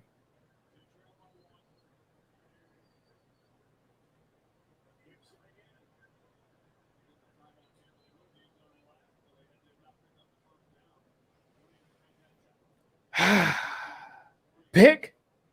We caught a pick? We caught a pick? Let's go. We caught a pick. Please tell me you guys aren't lying. Please tell me you guys aren't lying. If James Bradbury sealed this, man, I take back every bad thing that I thought about him today.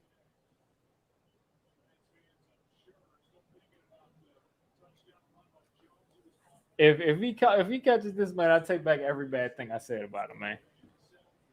Oh man, this has been it's been so stressful.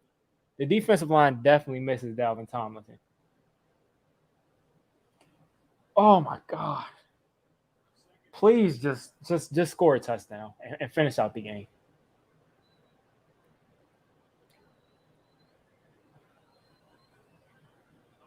Oh, he snatched it. Oh, he snatched it. Oh, I like that, man. I like that.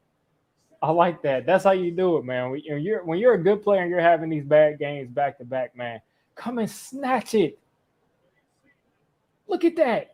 This is what happens when you have Bradbury back in zone coverage.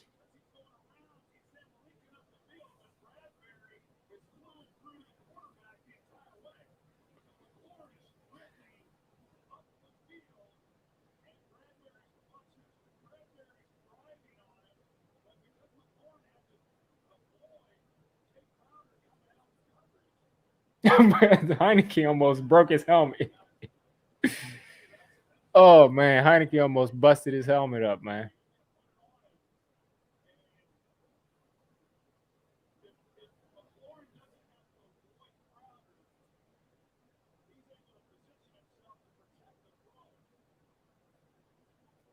Heineke almost cracked his helmet. Oh man.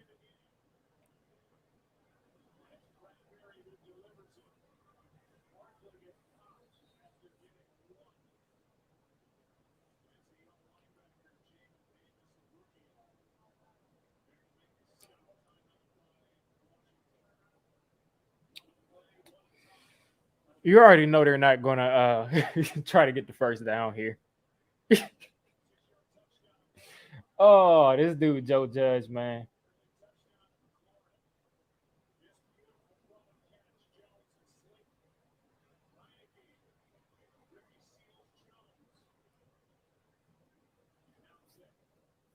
This dude Joe Judge, man.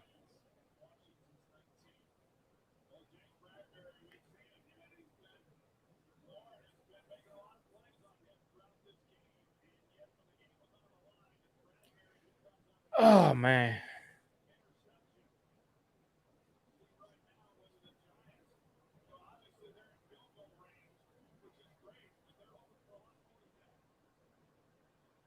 They're literally running the clock out, man. Like they're just trying to run the clock out.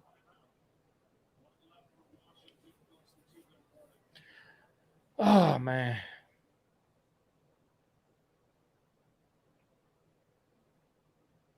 I can't believe this dude Joe Judge, man. Like they literally had the ball in enemy territory. There's 2 minutes left on the clock. There's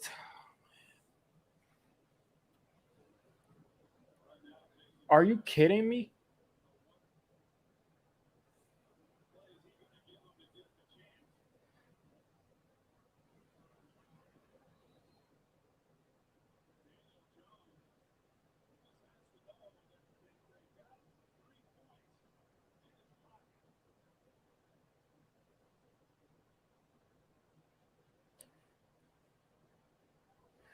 Are you kidding me, man? Like Bradbury makes a play like that for you, and this is what you do with it. You run the, and then the ball is thrown short of the sticks, man. Like,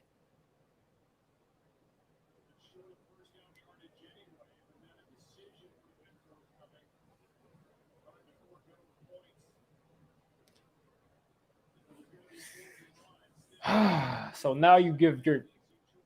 This is so annoying, man. I can't believe they just did that. They just played the most just conservative, low energy football.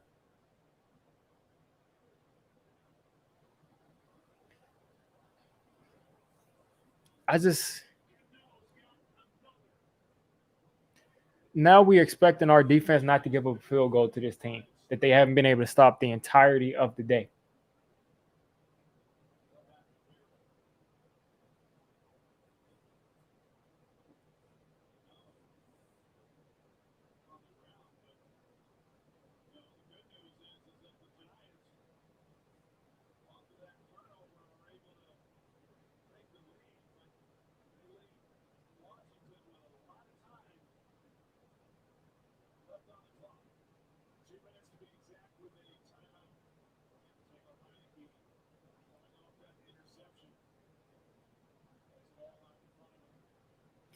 We literally, you're exactly right. We should literally have 40 points on the board.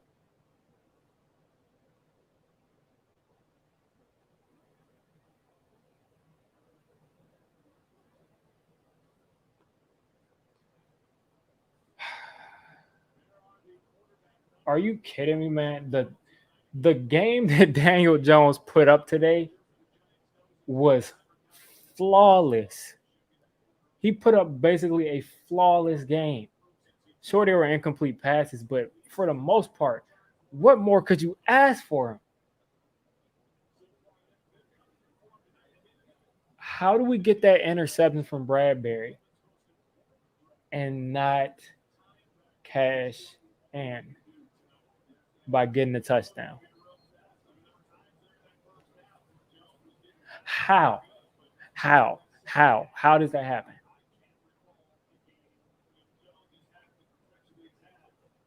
How does that happen? Why are you playing such a conservative brand of defense?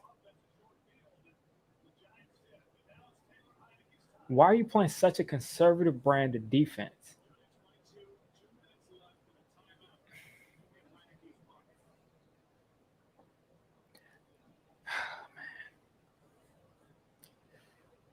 Uh, I just don't like this one bit, man.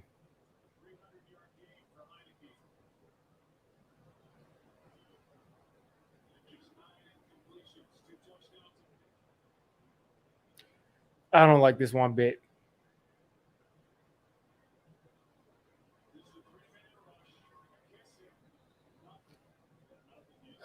Fourth and one.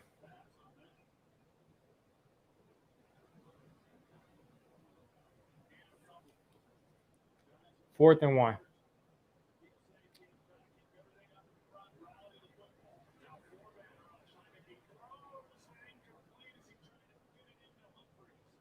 They ran the ball on fourth.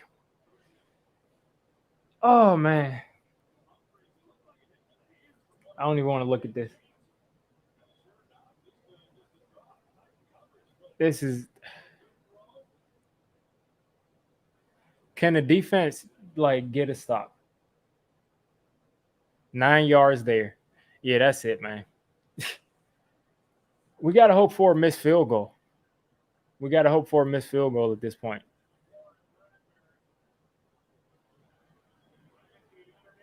We got to hope for a missed field goal.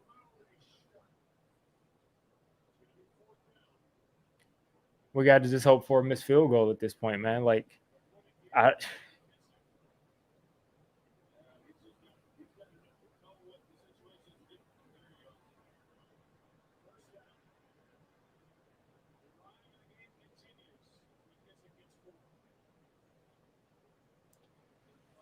Oh man. Listen, this play, I was ready to blame this thing on Darius Slayton, but this is all on Joe Judge and Jason Garrett, man.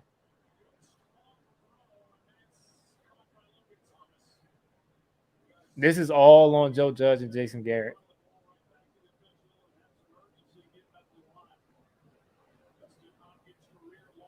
All on Joe Judge and Jason Garrett.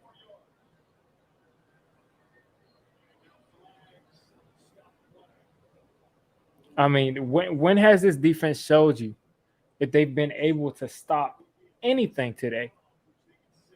And you really just run the ball out like that? Are you kidding me?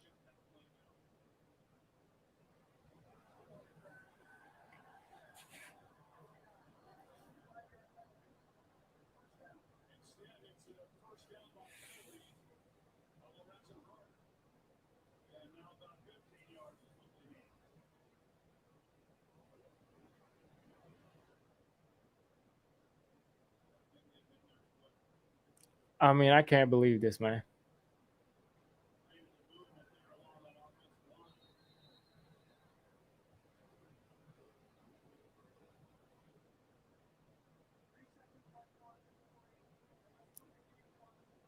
I just can't believe this.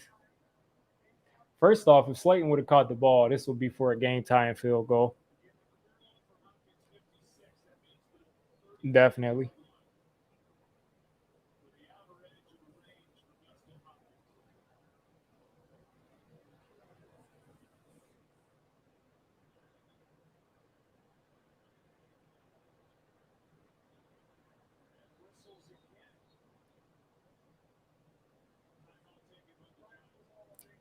What do they call a timeout so Joe Judge could yell at him on the sideline?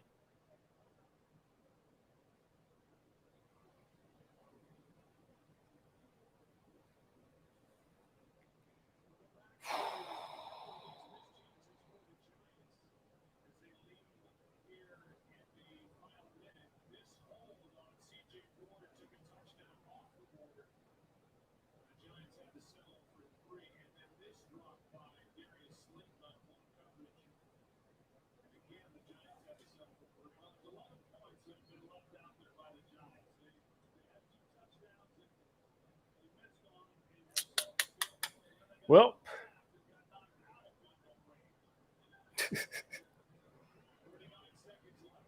listen, man. I don't know what to say. I don't know what to say.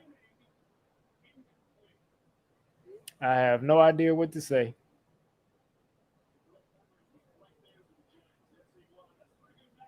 No idea what to say, man.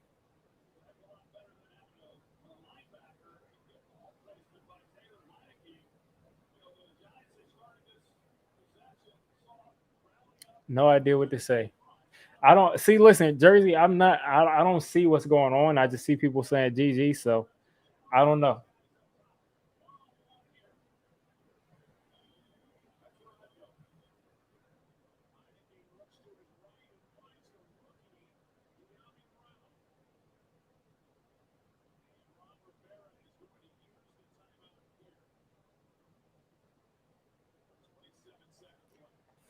Oh man.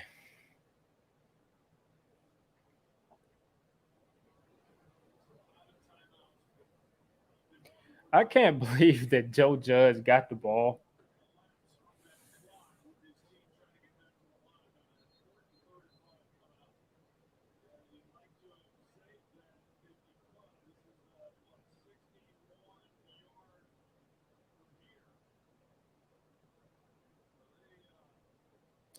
At this point, man, like you can really just throw that dude out, man. You can get rid of that dude. That dude, Joe Judge. I don't know. I'm not a fan of him, man.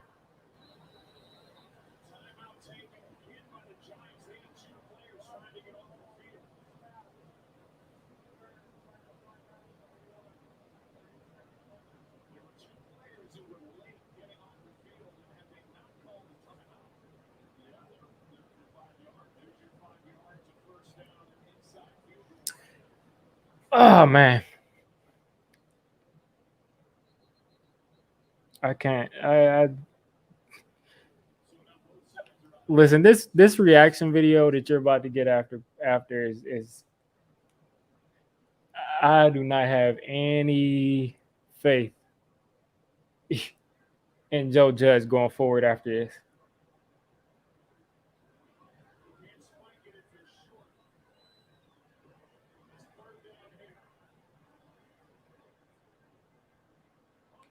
I just don't.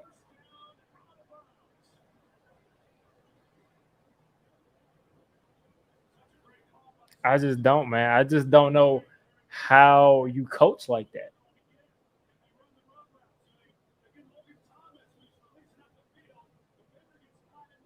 I don't know how you coach like that, man.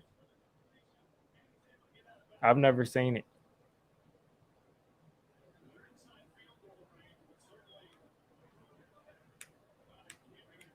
I've never seen it.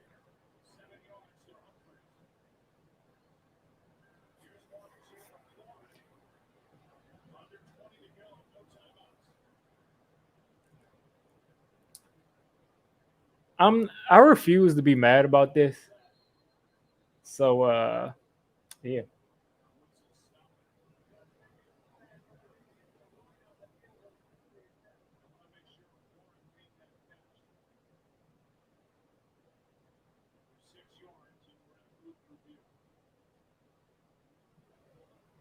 This dude is not a good he's not a good coach.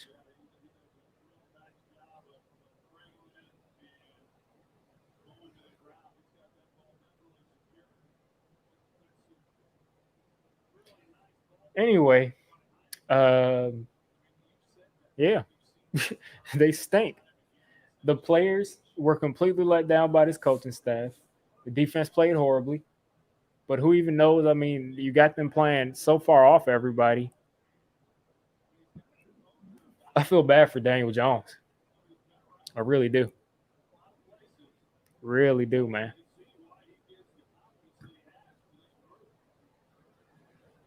Really do.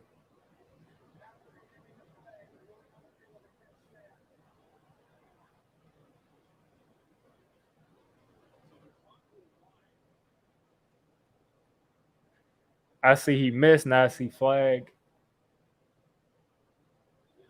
Now I see. Oh boy. Oh man, this is just so. I don't deserve this, man, as a human being. I don't deserve this as a human being.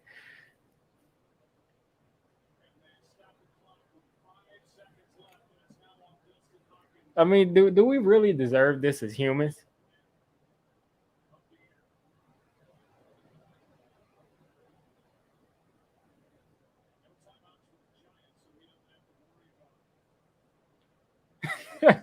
This is basically, listen, this is not a well coached football team.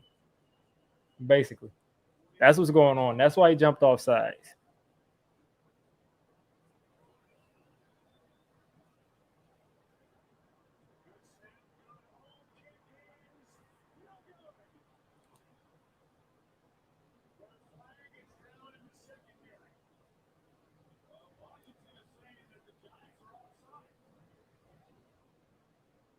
Anyway, 30-29.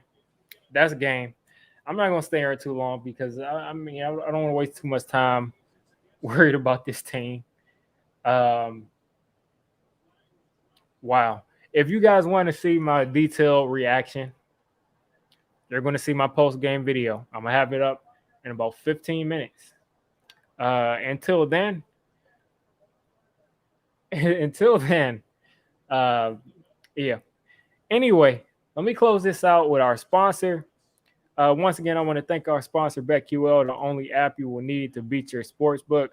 Find their information along with the 25% off discount code in the description of this video. Also, check out the special BetMGM offer in the description in order to receive a free year of BetQL and other sportsbook sign-up offers and bonuses. Basically, BetQL got this right. We lost. Uh, anyway, you guys are going to get my post-game video in about 15 minutes. You guys have a great rest of your night. Hopefully you don't worry too much about this team.